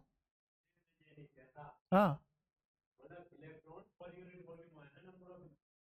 ये एन, ये n total number of electron upon total volume लिखा हुआ है मैंने, बस। ये कंफर्म कर रहा था तू मेरे 6 बार बोलने के बाद भी? भाई इतना तो भरोसा कर यार, एक बात अगर 6 बार बोल रहा हूँ सच होगी, है ना? अच्छा, तो इसको लिख लेते हैं अब। तो मेरे पास नंबर ऑफ फ्री इलेक्ट्रॉन कितने आ गए? नंबर ऑफ फ्री इलेक्ट्रॉन कितने आ गए? एन इंटू वॉल्यूम कितना? ए इंटू डीएल। इसमें कोई दिक्कत? अच्छा, अगर मुझे डीएल निकालना हो तो ये डीएल तो ड्रिफ्ट वेलोसिटी इनटू छोटे से टाइम के बराबर भी तो होगा ना।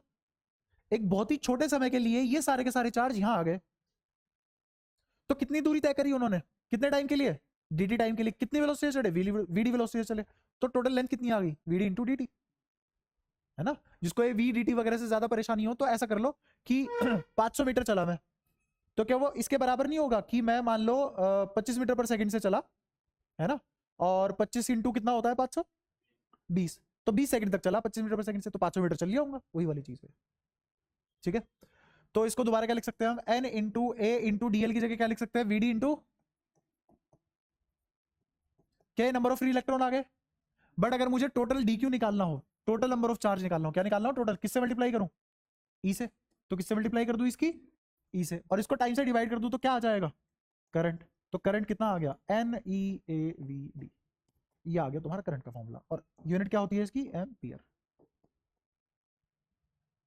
अब तुमने करंट मैथमेटिकली भी डिफाइन कर लिया। और अगेन कहां निकाला हमने करंट, किसके थ्रू जाता हुआ निकाला, क्रॉस सेक्शन। कहां डिफाइंड है करंट, क्रॉस सेक्शन एरिया पे डिफाइंड ऑन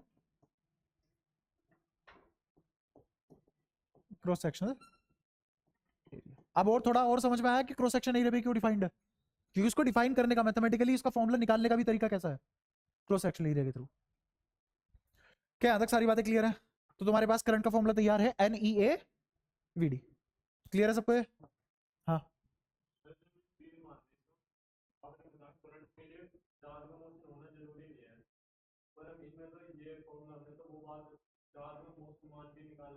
हाँ, चार्ज का मोशन कितने कितनी दूरी के लिए, ये डीएल कितना होगा, होगा कितना पर, कितना छोटा, बहुत ज्यादा छोटा, कितना छोटा पर, almost zero, tending to zero, almost rest. Volume है पर बहुत छोटा, वो वॉल्यूम भी किसके बराबर, ना के बराबर। तो फिर भी चीज तो डिफाइन हुई है ना, डिफाइन तो वॉल्यूम पे ही, मतलब सर का तो वॉल्यूम ही है ना पूरा का पूरा। इस dt टाइम में यही तो वॉल्यूम यहां आ जाएगा, किसके थ्रू, क्रॉस सेक्शन एरिया के थ्रू। वॉल्यूम कभी भी किसी क्रॉस सेक्शन के थ्रू ही पास हो सकता है, वॉल्यूम पॉइंट के थ्रू पास नहीं हो सकता। हाँ, अब बताओ और क्या डाउट है, क्लियर है,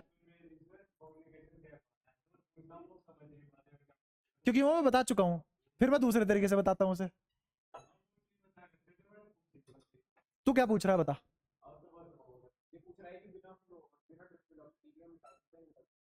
नहीं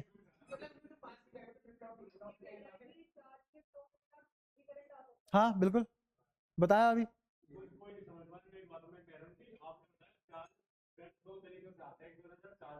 लिटरल फ्लो करता है, टेंडेंसी, हाँ इम्पल्स, टेंडेंसी, तो ये टेंडेंसी ही दिखाई है मैंने।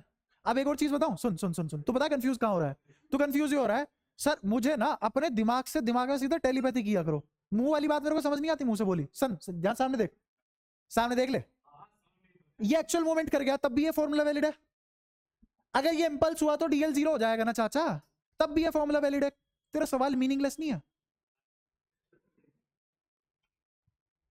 तुम्हारे सवाल अच्छे नहीं है, तुम्हारे सवाल खराब होते चले जा रहे हैं पूछने वाले। हाँ, डीएल पे, हाँ, ये डीएल चाहे बड़ा हो चाहे छोटा हो, फर्क किस पे आएगा, टाइम पे आएगा ना। तो तुम इस dt के मल्टीपल में बड़ा बना दोगे इसको डीएल को, तो इफेक्ट तो चेंज ही नहीं हुआ। अब चाहे current physical movement of charge से निकाल लो, चाहे इंपल्सिव इफेक्ट से निकाल लो, ये वाला तरीका दोनों के लिए काम कर रहा है। मैंने ये भी डिफाइन इसी तरीके से किया, number of electron per unit volume, ये तो फिक्स है ना, ये किसके ऊपर डिपेंड करता है, ये मटेरियल के ऊपर डिपेंड करता है, मटेरियल, इसीलिए हमने समाई कंडक्टर, कंडक्टर और इंसुलेटर पढ़े हुए हैं। कॉपर के लिए पर्टिकुलर वॉल्यूम में जितने फ्री इलेक्ट्रॉन आते हैं उतने ही रहेंगे, एल्यूमिनियम के लिए जितने पर्टिकुलर वॉल्यूम में जितने फ्री इलेक्ट्रॉन आते हैं उतने ही रहेंगे, एन तो फिक्स है। अगर एन फिक्स है तो मेरे को बताओ डीएल बड़ा हो या छोटा हो किस पे फर्क पड़ेगा, डीटी पे फर्क पड़ेगा। तो वही वाली बात है, 1 सेकंड में 2 एम्पियर का करंट चला गया तो 5 सेकंड में कितना चला गया, ये कैसे बता दिया।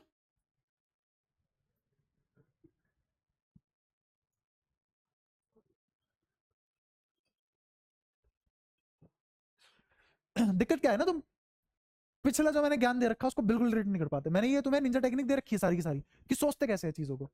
तो ये कहां पे आ गई चीज? सोच पे, कि तुम सोच पा रहे हो कि नहीं ये क्या चीज है। तुम इसको किसकी तरह देख रहे हो? अगेन डेरिवेशन की तरह। तुमने देखा फॉर्मूला आ गया, डेरिवेशन हुई है, इस डेरिवेशन में इस चीज का मतलब क्या है। समझ रहे हैं ये बात? और मैं तुम्हें क्या बता रहा हूं, मैं तुम्हें बिल्कुल कनेक्ट करके बता रहा हूं चीजों को कि ये तो एन है ना, चार्ज डेंसिटी है, किसके ऊपर डिपेंड करेगी? सिर्फ मटेरियल। मटेरियल सेम ही है, गिरगिट तो लिया नहीं हमने कि तांबे का है पीतल का हो गया अगली सेकंड, तो है तो उसी का ही ना। अच्छा मटेरियल सेम है तो ये फिक्स रहेगा। अगर ये फिक्स रहेगा तो टाइम बढ़ने के हिसाब से डीएल बढ़ेगा। वीडी तो सेम है। वीडी क्यों सेम है? ई फिक्स है, कैपिटल ई तुमने खुद लगाया फिक्स है।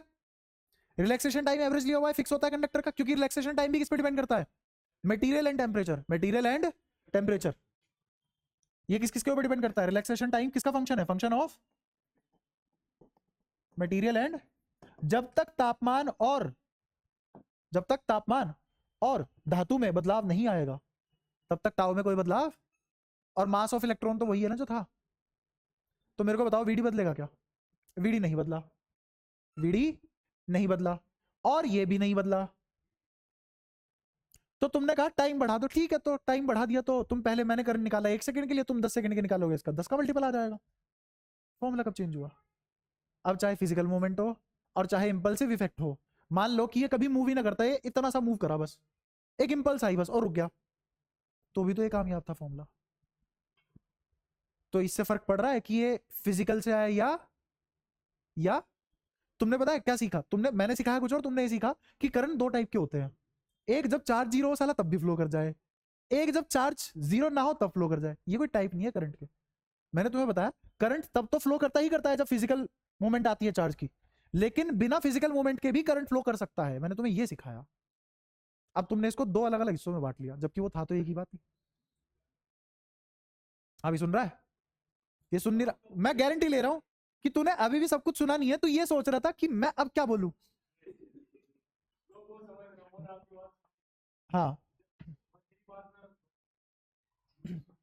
मैं कह रहा हूं भाई साहब, क्लास में अगर तुम्हारा 15 सेकंड या 10 सेकंड के लिए भी ध्यान इधर उधर हो जाएगा, तो तुम जो मैं सिखाना चाह रहा हूं उसको कुछ और इंटरप्रेट करके कोई और कॉन्सेप्ट बना लोगे, फिर मेरे साथ बचते रहोगे।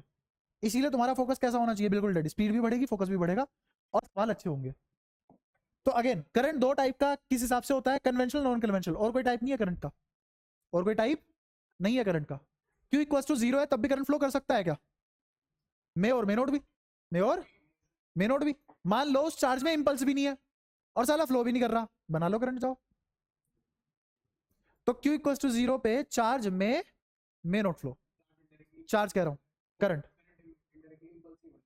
हाँ तो करंट को तुम किससे रिलेट करो? सीधा सीधा इंपल्स से। जब चार्ज फिजिकली दौड़ रहा होगा तो उसके पास कोई तो इंपल्स होगी, तभी तो दौड़ रहा है। मोमेंटम, इंपल्स मतलब मोमेंटम। छोटे टाइम में ज्यादा फोर्स इज इंपल्स, छोटे टाइम में ज्यादा फोर्स इज इंपल्स। और अगर वो सिर्फ और सिर्फ जर्क लेके रुक गया तो अभी उसमें क्या था? इंपल्स। अब भी करंट दौड़ेगा। तो चार्ज की physical movement is not necessary और mandatory condition to provide current.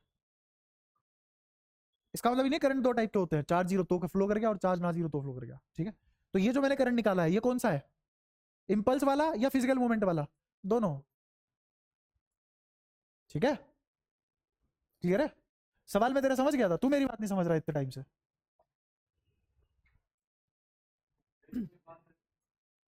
बोल बोल जल्दी बोल। अब हमने निकाला कि करंट मेरा किसके बराबर है? I equals to n e a v d. V d drift velocity अभी अभी निकाल के आए हैं, याद है? तो इस ड्रिफ्ट वेलोसिटी का एक्सप्रेशन हमने लिखा ई टाउ बाय एम लिखा। अब मैं एक और चीज बताऊंगा तुम्हें, देखते कि नहीं रिलेट करवाते हो। तो एक तो थोड़ा सा एग्जैक्टनेस में पढ़ाते हो ना, मेरे को भी घबराहट सी होने लगी तुम्हें। ये पोटेंशियल मान लो यहाँ पे वी है, यहाँ पे वी है। मैंने कहा VA माइनस VB 2 वोल्ट है। मुझे पोटेंशियल डिफरेंस पता होगा, मुझे कभी भी ये नहीं पता होगा VA क्या है VB क्या है, ये नहीं पता होगा। मुझे क्या पता होगा? पोटेंशियल डिफरेंस कितना है? 2 वोल्ट। तो 2 वोल्ट का मतलब क्या क्या हो सकता है? 2 वोल्ट का तो मतलब ये भी हो सकता है, मैंने कहा ये -1 है और ये -3 है। क्या अब भी आंसर 2 वोल्ट आ जाएगा? क्यों नहीं आएगा? -1 माइनस -3 आ गया 2 वोल्ट। अगर मैंने कहा ये 10 है और ये 8 है, अब भी क्या आंसर 2 वोल्ट आ जाएगा? अगर मैंने कहा कि ये 2 है ये 0 है, क्या आंसर तब भी 2 वोल्ट आ जाएगा? तो तुम्हें सबसे ज्यादा फीजेबल कौन सा लग रहा है मानने के लिए? तीसरे वाला, किसी एक को 0 मान लो। मुझे क्या करना है? पोटेंशियल डिफरेंस 2 के बराबर लाना है ना। तो मैं इसको अपने हिसाब से क्या मान लूं? क्या एक्चुअल में 0 है? नहीं, बट क्या जीरो मानने से मेरा कोई काम खराब हो रहा है? क्या किसी चीज पे इफेक्ट पड़ रहा है? नहीं। इफेक्ट किससे पड़ता है? पोटेंशियल से, पोटेंशियल डिफरेंस से। पोटेंशियल डिफरेंस है, तो पोटेंशियल डिफरेंस 2 का आना चाहिए। अगर मैंने यहाँ 0 माना तो यहाँ क्या ले लूंगा? 2 वोल्ट। तो ये 2 वोल्ट है और ये 0 वोल्ट है। क्या पोटेंशियल डिफरेंस अप्लाई हो गया? इसकी वजह से एक यूनिफॉर्म इलेक्ट्रिक फील्ड दौड़ जाएगा, दौड़ गया। ये इलेक्ट्रिक फील्ड क्या एल लेंथ तक दौड़ा? ये इसके कोऑर्डिनेट कितने थे? 0। इसके कोऑर्डिनेट कितने हैं? एल। तो जब एल 0 था पोटेंशियल क्या थी? 2 वोल्ट। जब एल है तो पोटेंशियल क्या है? 0 वोल्ट। और तुम्हें पता है कि मेरा इलेक्ट्रिक फील्ड किसके बराबर होता है? पोटेंशियल ग्रेडियंट, मतलब माइनस डीवी बाय डीएल। तो माइनस डीवी बाय डीएल क्या आएगा? लिखाओ जरा। 0 माइनस 2 अपॉन में एल माइनस 0, तो कितना आ गया? प्लस का 2 बाय एल। अच्छा, इसको ऐसे भी तो लिख सकता हूं कि मान लो मुझे पता ही नहीं है 2 वोल्ट था, जनरलाइज कर ले, तो कितना आ गया? 0 माइनस माइनस वी, मतलब वी बाय एल। किसके बराबर आ गया? ई। तो electric field is potential gradient. ये वाली वैल्यू उठा के कहां फेंक दूं? तो मेरे को बताओ, ड्रिफ्ट वेलोसिटी का एक और एक्सप्रेशन क्या आ गया? E v tau by. Clear? अब सारी की सारी बातें रख दो इसमें। तो मैंने रखा आई बराबर एन ई ए, और इसकी जगह वीडी की जगह क्या रख दिया? E v tau by m l. अब मैं चाहूंगा तुम इसको इस तरीके से देखो कि ये v तो रखो इधर और बाकी सब उधर फेंक दो। तो v बराबर किसके आ गया? m upon N E square tau l by a into I. इसमें कोई दिक्कत? पक्का? अच्छा, अब एक वैज्ञानिक था जिसका नाम था ओम। नाम क्या था? ओम। और उसने एक लॉ दिया। उसने लॉ क्या दिया? Under physical constant condition. Physical constant condition बोले तो टेम्परेचर फिक्स कर दिया मैंने, लेंथ फिक्स कर दी, area of cross section fix कर दिया, प्रेशर वेरिएशन फिक्स कर दिया। तो ये हो गई अंडर कांस्टेंट फिजिकल कंडीशन। मेरा पोटेंशियल और करंट आपस में डायरेक्टली प्रोपोर्शनल होंगे। ये मान लो कि करंट मेरा पोटेंशियल के डायरेक्टली प्रोपोर्शनल होगा। करंट मेरा पोटेंशियल के डायरेक्टली प्रोपोर्शनल होगा। कैसे? अगर मैं पोटेंशियल डिफरेंस बड़ा लगाता, क्या स्ट्रॉन्गर इलेक्ट्रिक फील्ड होता? क्या ड्रिफ्ट इफेक्ट ज्यादा होता? क्या वीडी बड़ा होता? तो क्या करंट बड़ा होता? क्या चेंज समझ आई? पक्का? तो मैं सेफली बोल सकता हूं कि मेरा आई किसका फंक्शन है? वी का। आई किस पे डिपेंड करता है? वी पे। क्या वी आई पे डिपेंड करता है?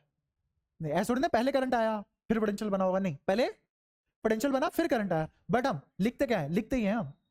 असलियत में जो लिखते हैं वो ये लिखते हैं। कैसे? मैंने कहा वी बढ़ा तो आई बढ़ा, बट अगर आई बढ़ा तो वी बढ़ा हुआ होगा। ये भी तो बात सही है ना? तो इसको मैथमेटिकली तो करेक्ट है ये दोनों मैथमेटिकली करेक्ट है। फिजिकली कौन करेक्ट है? बट पहला की दूसरा? इसको मैंने पहला बोला, इसको मैंने दूसरा बोला। फिजिकली कौन करेक्ट है? पहला। राइट हैंड साइड में इंडिपेंडेंट क्वांटिटी आती है, वी इंडिपेंडेंट है।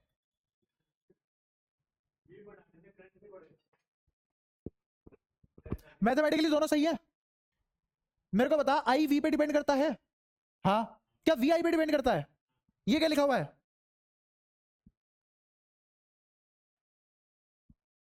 पता नहीं भाई कहां रहती है बुद्धि। किस पे डिपेंड करता है वी? वी किसी पे डिपेंड नहीं कर रहा। वी बैटरी और वर्क डन पे डिपेंड कर रहा है, बस। आई पे डिपेंड नहीं कर रहा। लेकिन आई के वी पे डिपेंड करेगा। हाँ, पोटेंशियल बनी तभी तो इलेक्ट्रिक फील्ड आया, तभी ड्रिफ्टिंग हुई, तभी करंट बना। बिना ड्रिफ्टिंग के करंट भी नहीं है। तो अब बताओ, क्या ये और ये ज्यादा सही कौन है? पहले वाला। फिजिकली करेक्ट कौन है? पहले वाला। बट मैथमेटिकली दोनों सही है। मैथमेटिकली दोनों सही है। इस वाले को फॉलो करते हैं हम, कम सही वाले को। मैच इससे लगा, क्योंकि इससे मैच आसान हो जाती है। अब जो हम मैथमेटिकल एक्सप्रेशन निकालेंगे वो इस वाले से इजी आएगा, उस वाले से टफ आएगा। उस वाले से जो ग्राफ बनेगा उसको, उसका स्लोप निकालना है तो वो होगा हमारे लिए मुश्किल पड़ेगा, इसका स्लोप निकालना आसान पड़ेगा।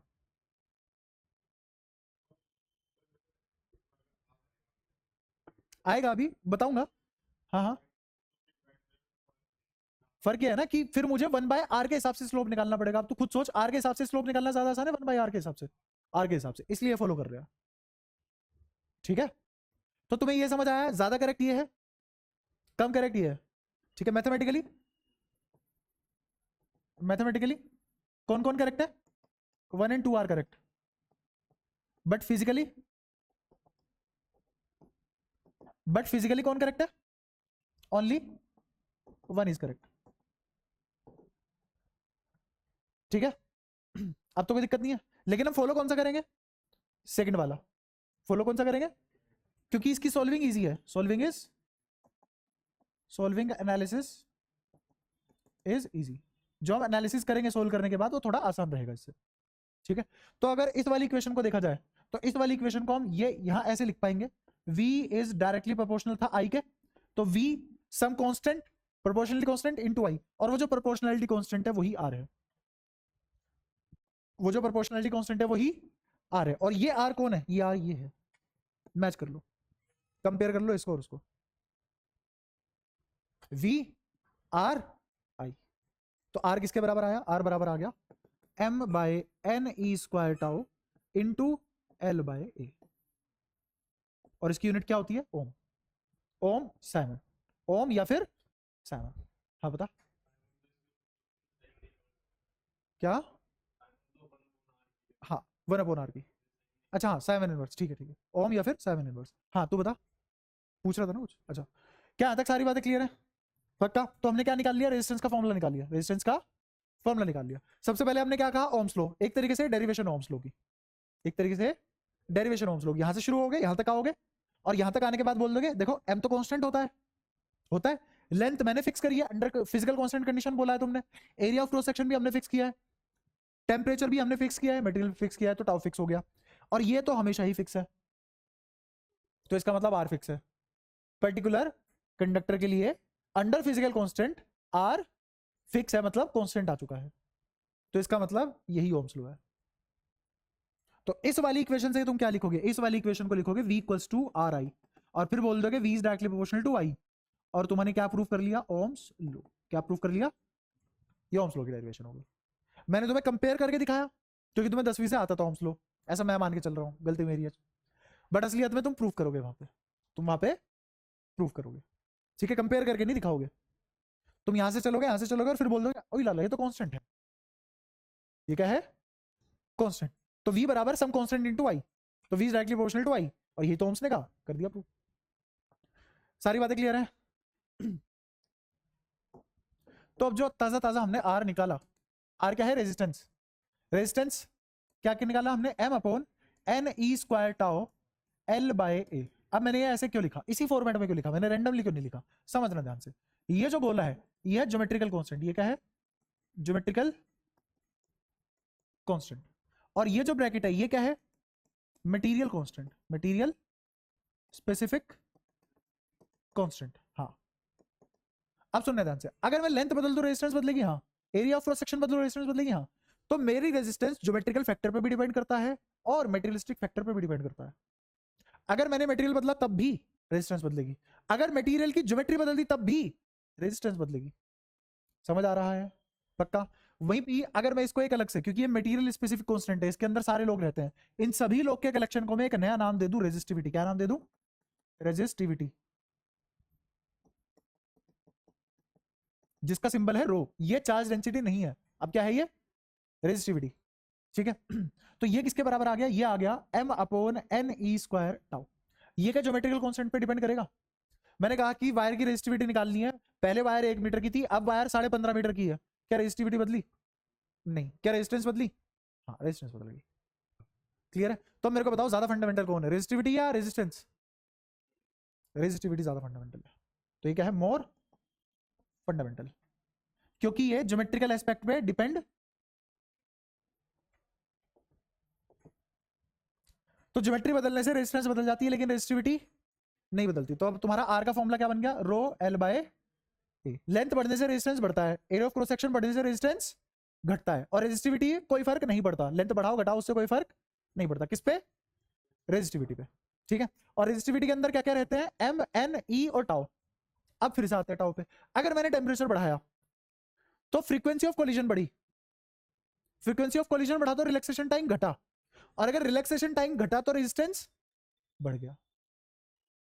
ये भी बोल सकते हो कि अगर रिलैक्सेशन टाइम बढ़ा तो, सॉरी घटा तो रेजिस्टिविटी बढ़ गई, और रेजिस्टिविटी बढ़ी तो फ्लो चार्ट ऐसे चला कि अगर तुमने टेम्परेचर बढ़ाया तो फ्रीक्वेंसी ऑफ कोलिजन बढ़ गई, फ्रीक्वेंसी ऑफ कोलिजन बढ़ने से एवरेज रिलैक्सेशन टाइम कम हो गया, इसके कम होने की वजह से रेजिस्टिविटी बढ़ गई, इसकी वजह से रेजिस्टेंस बढ़ गई। क्या सारी बातें क्लियर है? पक्का? तो ये खेल किसका है? रेजिस्टेंस और रेजिस्टिविटी का। ये सारी बात क्लियर है। रेजिस्टिविटी ज्यादा काम की है, क्यों? क्योंकि वो सिर्फ और सिर्फ मटेरियल पे डिपेंड कर रही है और टेम्परेचर पे, और किसी चीज पे डिपेंड नहीं कर रही है ना। जैसे मान लो कि तुमने तार ली, तो तुम उस तार की रेजिस्टिविटी डिफाइन करना पसंद करोगे या रेजिस्टेंस? रेजिस्टिविटी। रेजिस्टिविटी निकालने के बाद तुम क्या डिफाइन कर दोगे? सिर्फ L/A का रेशियो निकाल लो, उससे उठा के मल्टीप्लाई कर दो। समझ में आया? उसमें मैं कॉम्प्लेक्सिटी कैसे डाल सकता हूं? मैंने कहा कि area of cross section fix कर दिया। मैंने क्या फिक्स कर दिया?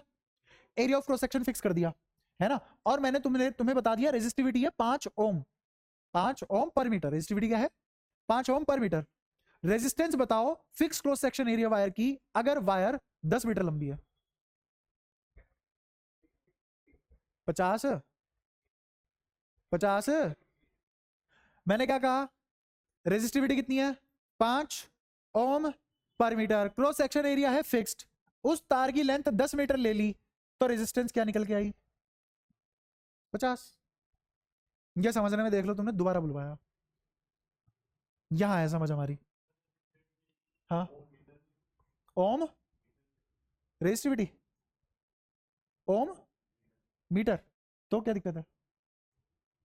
अच्छा, ये कह रहा है कि इसने कहा कि रो RA/L होगा, तो यूनिट क्या होनी चाहिए? ओम मीटर होनी चाहिए, पर मीटर की बजाय। हाँ बिल्कुल सही है, ठीक है। यहां तक कोई दिक्कत? सारी बातें क्लियर है? तो तुम्हें अगर रेजिस्टिविटी पता है, रेजिस्टिविटी पता है, और तुम्हें L/A का रेशो पता है, फिर area of cross section fix कर दिया, L पता है, तो डायरेक्ट मल्टीप्लाई करनी है। तो मैं क्या रेजिस्टिविटी को ये नहीं बोल सकता कि रेजिस्टिविटी एक यूनिट रेजिस्टेंस है? तभी तो तुम्हें 5 पता होने के बाद सीधा 10 से मल्टीप्लाई करके 50 निकाल दिया तुमने।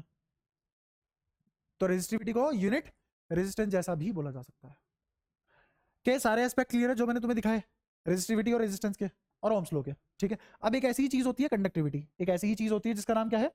कंडक्टिविटी। तो कंडक्टिविटी क्या होती है? कंडक्टिविटी होती है रेजिस्टिविटी का अपोजिट, रेजिस्टिविटी का अपोजिट। कंडक्टिविटी रेजिस्टिविटी का उल्टा होती है। ये क्या है? कंडक्टिविटी। कंडक्टिविटी किसका उल्टा? रेजिस्टिविटी का उल्टा, है ना। एक होता है कंडक्टेंस, वो किसका उल्टा होता है? रेजिस्टेंस का।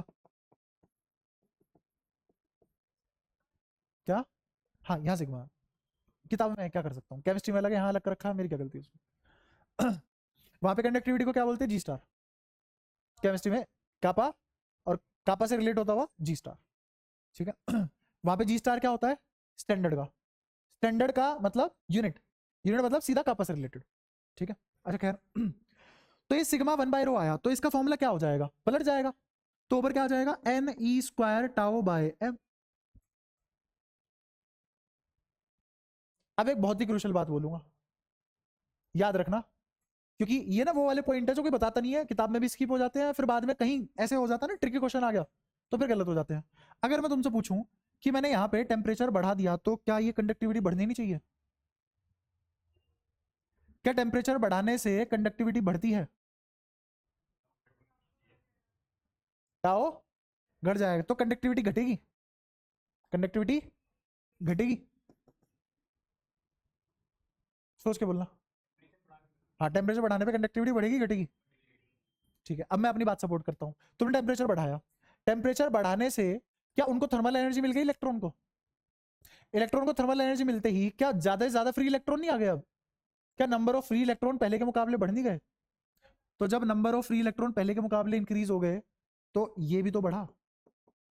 तुमने ठीक है टाओ बढ़ा दिया, सॉरी टाओ घटा दिया, टाओ घटा दिया, तो कंडक्टिविटी, कंडक्टिविटी रिलैक्सेशन टाइम घटा दिया ना। तो रिलैक्सेशन टाइम घटाने से क्या हुआ? कोलिजन कम हो गए, कोलिजन कम होने से कंडक्टिविटी बढ़ गई, बट एन भी तो बढ़ा।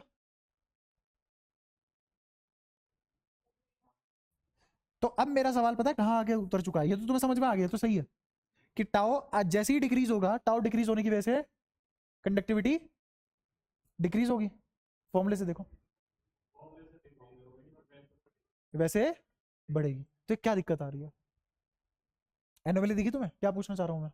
मैंने दोबारा दोबारा लिख देता हूँ सारी बातें अलग अलग कलर लेके, ताकि कंफ्यूजन ना रहे तुम्हें आगे। मैंने कहा कि मैंने टाओ, टाओ छोड़ो, मैंने टेम्परेचर बढ़ा दिया, कमेंट ऑन कंडक्टिविटी। तो चलते हैं अपना खेल लेके चलते हैं। अगर टेम्परेचर बढ़ाया तो टाओ, टेम्परेचर बढ़ाया तो टाओ घटेगा, और टाओ घटेगा तो कंडक्टिविटी जो कि सही बात भी है, क्योंकि रेजिस्टिविटी बढ़ी तो कंडक्टिविटी तो घटेगी। अब टेम्परेचर बढ़ा तो नंबर ऑफ फ्री इलेक्ट्रॉन बढ़े, तो फिर तो फर्क ही नहीं पड़ना चाहिए। या फिर मैं कैसे बताऊं कौन ज्यादा बढ़ा कौन कम बढ़ा?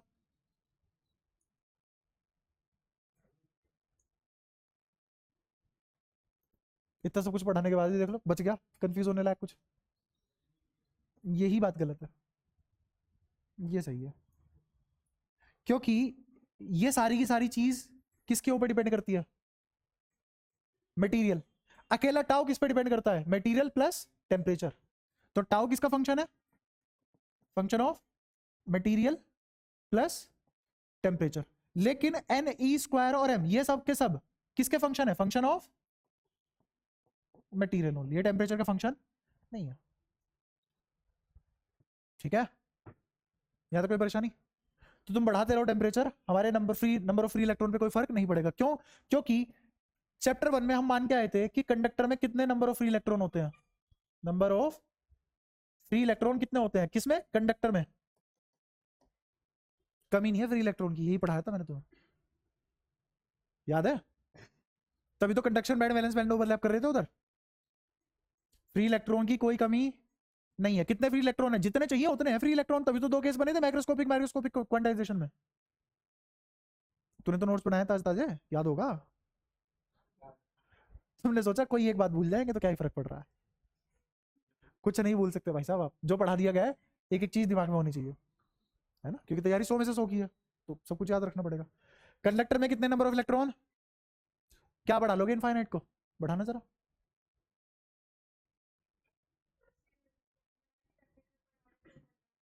सेम। किसको समझ आया इसका सवाल? सवाल सही से बता। टेम्परेचर बढ़ाने से रेजिस्टेंस, हाँ बिल्कुल, हाँ। किसका? हाँ, रेजिस्टेंस का भी सेम रीजन है, क्योंकि रेजिस्टेंस में क्या था? रेजिस्टेंस में क्या बढ़ना चाहिए था? तुमने टाओ घटाया, सॉरी बढ़ाया, टेम्परेचर बढ़ाया, तो टेम्परेचर बढ़ने से टाओ घटा तो रेजिस्टेंस बढ़ा। लेकिन नंबर ऑफ इलेक्ट्रॉन भी तो बढ़ गए, तो रेजिस्टेंस कम होना चाहिए था। असलियत में नंबर ऑफ इलेक्ट्रॉन बढ़े ही नहीं। क्यों? क्योंकि तुम किसकी बात कर रहे हो? कंडक्टर की। ओम्स लॉ सिर्फ और सिर्फ linear conducting fix physical condition के लिए वैलिड है। असलियत में देखा जाए ना, ओम्स जितनी लिमिटेड चीजों के लिए वैलिड है, पढ़ना भी नहीं चाहिए। एक पतली सी सीधी वायर सिर्फ और सिर्फ 1D के लिए वैलिड है। कौन? Ohm's law. ओम्स लॉ सिर्फ और सिर्फ किसके लिए वैलिड है? Only 1D। जैसे समझाता हूं, एक और टॉपिक निपटेगा और समझ में भी आ जाएगा। मैंने कहा कि अभी अभी तुम्हें पता था करंट किसके बराबर है? NEA VD के बराबर है। तुम्हें ये तो समझ में आ गया ना कि टेम्परेचर बढ़ाने घटाने से नंबर ऑफ फ्री इलेक्ट्रॉन पे कोई फर्क नहीं पड़ रहा है, क्योंकि आदमी कौन है जिसमें तुम ये काम कर रहे हो? कंडक्टर। कौन है वो आदमी? कंडक्टर। इंसुलेटर सेमी कंडक्टर नहीं है, वो कौन है? कंडक्टर। कंडक्टर के पास पहले से कितने फ्री इलेक्ट्रॉन है? इनफाइनाइट। क्यों? क्योंकि कभी थोड़ी ना पड़ती है, ऐसे थोड़ी ना भाई आज तो इसके फ्री इलेक्ट्रॉन खत्म हो गए, सारा का सारा ताबा चूस लिया हमने, अब नहीं कर सकता है कंडक्टिविटी। ऐसा कभी होता है? नहीं। तो आई बराबर है नीए वीडी था, वीडी का फॉर्मूला हमने खोल लिया फिर से, NEA टाउ बाय M, ये आ गया आई बराबर। ठीक है, अब इस करंट को मैं इसके नीचे ले गया, ये आ गया I बाय A, ये बचा NE square tau by M into में E। पहचानता हो ये आदमी कौन है? अभी अभी पढ़ा है तुमने, जस्ट अभी अभी पढ़ा है बे? चल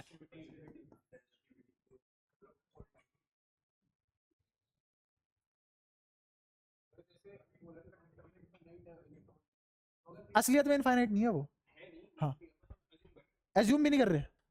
रिलेटिव इन्फिनिटी कैसी टर्म है? रिलेटिव।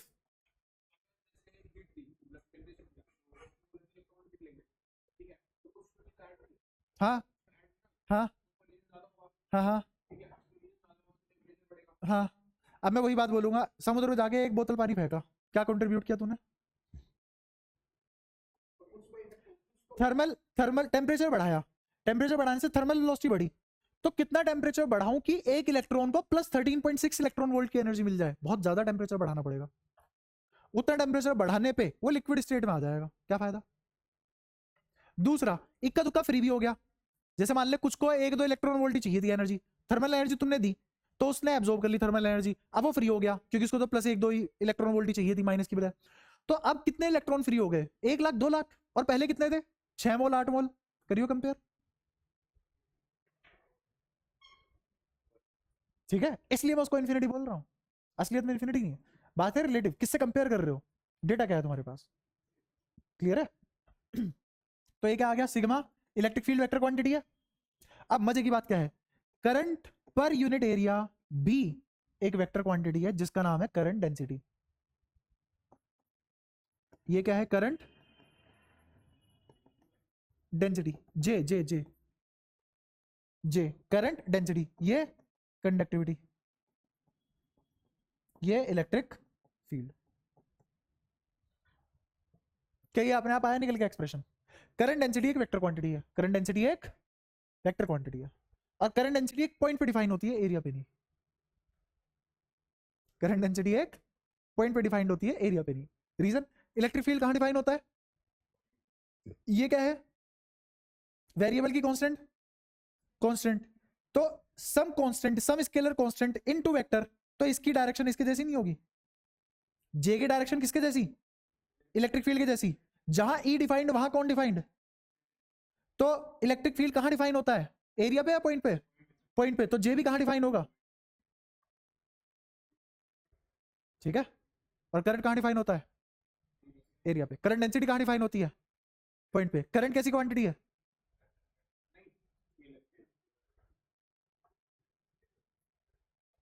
और करंट डेंसिटी कैसी क्वांटिटी है? वेक्टर। क्लियर है, कोई परेशानी? और यूनिट बताना है इसकी, एम्पियर पर मीटर स्क्वायर।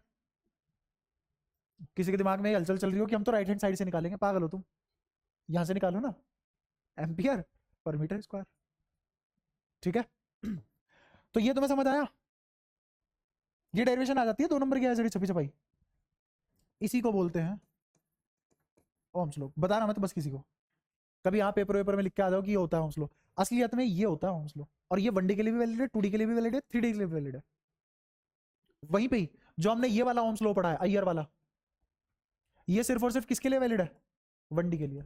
लेकिन ये वाला किसके लिए वैलिड है? 1D, 2D, 3D। जैसे एग्जांपल, मैंने एक शीट ली, उस शीट में करंट स्प्रेड हो रहा है, करंट का expansion over a sheet, current का expansion over a sheet can only be found out by this quantity. ये नहीं लग सकता वहां। कोई स्फीयर है, उसमें करंट एक्सपेंड हो रहा है, the expansion of current in a sphere can only be expressed और defined by this law, not this one.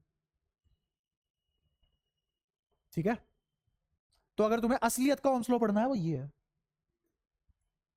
ठीक है, और जो हमारी किताब वाला ओम्स लॉ है वो ये है। ये ओम्स लॉ सिर्फ और सिर्फ किसके लिए वैलिड है? सिर्फ 1D के लिए। ये किसके लिए वैलिड है? 1D, 2D, 3D, सबके लिए। अगर कोई तुम्हें पूछ दे कि शीट में करंट फ्लो कर रहा है, एक्सपेंड हो रहा है, तो बताओ ये फॉर्मूला वैलिड नहीं है वहां। ठीक है, लेकिन ये वाला वैलिड होगा। लेकिन ऐसा क्वेश्चन कभी आएगा नहीं, क्योंकि इस फॉर्मूले की एप्लीकेशन ओवर अ मटेरियल तुम्हारे सिलेबस में नहीं है, क्योंकि वहां पे एलिमेंट लेके ही काम किया जाता है। ठीक है, तो तुम मजे में इससे न्यूमेरिकल सुलझा रहे होंगे, ये तो महज डेरिवेशन के लिए आएगा बस। और अक्षत क्या करेगा, इन 3 क्वांटिटी में से किन्हीं 2 की वैल्यू छुपा के तीसरी पूछ लेगा, इतना करेगा अक्षत। ऐसा नहीं है तुम्हें वाकई में उसने एक टेबल दे दी कि उस टेबल के 2 पाए हैं कंडक्टर के, 2 पाए हैं इंसुलेटर के, और टेबल ऊपर से कॉपर की बनी हुई है, और वहां पे गलती से एक पोटेंशियल ड्रॉप हो गई है ना, या फिर कहीं से कोई इतनी पोटेंशियल डिफरेंस का तार ड्रॉप हो गया उस पर, तो बताओ उसमें किसी भी डी एक्स वाले एरिया पे या फिर डी एक्स के नीचे, जस्ट नीचे वाले एरिया पे क्या करंट होगा, नहीं निकाल पाओगे तुम, तो वो सब नहीं आएगा। तुम्हारे ऊपर सवाल इससे आएंगे और इसकी डेरिवेशन आएगी। लेकिन असलियत में ओम्स लॉ ये है, ये महज उसका एक छोटा सा हिस्सा है। लेकिन अगर तुमसे पूछे ओम्स लॉ क्या है, ये मत बोलना। ठीक है, यहां तो कोई दिक्कत पक्का? जब एलिमेंट वाले सवाल आएंगे तब हम उसको यूज कर सकते हैं, लेकिन आएंगे नहीं, तुम्हारे यहाँ नहीं आएंगे कभी भी। अच्छा, तो असलियत में जो मैंने बताया था कि ये 1D, तुम किसके बारे में बात कर रहे हो? इसके बारे में बात कर रहे हो, ये है वो 1D। तो जो तुमने ओम्स लॉ पढ़ा है वो सिर्फ किसके लिए वैलिड है? 1D के लिए। और उसमें भी कौन सी वायर? 4 वायर होती है बस। कौन कौन सी wire? Constantan, eureka, nichrome, tungsten. इनके लिए तो ओम्स लॉ वैलिड है एज इट इज, और वो भी क्या, वायर, इनसे बनी हुई वायर के लिए ओम्स लॉ वैलिड है, बाकी किसी भी चीज के लिए दुनिया में ओम्स लॉ वैलिड नहीं है। जैसे अगर तुम ग्राफ की बात करो, तो ये v और ये i, तो ग्राफ ऐसा बनेगा। और इसका स्लोप क्या कहलाएगा? Slope of this graph is this graph क्या होगा? क्योंकि ये लीनियर है तो तुम क्या डिफाइन करोगे? ये मान लो i2, ये i1, ये v1, ये v2, तो ऊपर क्या आ जाएगा? v2 माइनस v1, नीचे क्या आ जाएगा? i2 minus i1 dy by dx। तो यही क्या है? r। r होता ही v बाई आई है, देख लो, r v बाई आई। तो क्या स्लोप को हमने v बाई आई नहीं लिख दिया? ये सिर्फ और सिर्फ किसके लिए वैलिड है? ये जो स्ट्रेट लाइन बनती है, जो लीनियर ग्राफ बनता है, सिर्फ इनके लिए वैलिड है, हर किसी के लिए वैलिड नहीं है। कुछ तो ऐसे भी होते हैं जिनका ग्राफ ऐसे बन जाता है, करते रहो पता किसका है। अगले ने स्लोप नेगेटिव दे दिया, बताओ, रेजिस्टेंस नेगेटिव में आ गई। यह है गैलियम आर्सेनाइड, ये ग्राफ है ओम्स लॉ के लिए गैलियम आर्सेनाइड। तो बताओ कहाँ लीनियर ओम्स लॉ फॉलो हो रहा है इस पूरे ग्राफ में? कहीं भी नहीं। तो जो तुमने ओम्स लॉ पढ़ा है वो मात्र इतनी सी एप्लीकेशन के लिए है, ठीक है? तो यहां तक बताओ कोई भी दिक्कत आई हो किसी को भी? सारी बातें क्लियर है? पक्का? अगली क्लास में यहां तक सब कुछ करके आ जाओगे? श्योर? और अगली क्लास में, आज की भी धीरे धीरे, अगली क्लास से स्पीड बढ़ा दूंगा मैं, ठीक है? अगली क्लास से थोड़ा तेज करेंगे काम को। कुछ पूछना आज की क्लास में किसी को? कोई डाउट हो किसी भी प्रकार का? कोई भी डाउट? सूर्यांश, कोई डाउट बचाओ? सबको समझ आया? पक्का? अगली क्लास में पूछोगे फिर तुम, पर कोई नहीं, पूछ लेना, पूछना is always better to keep it in heart, है ना?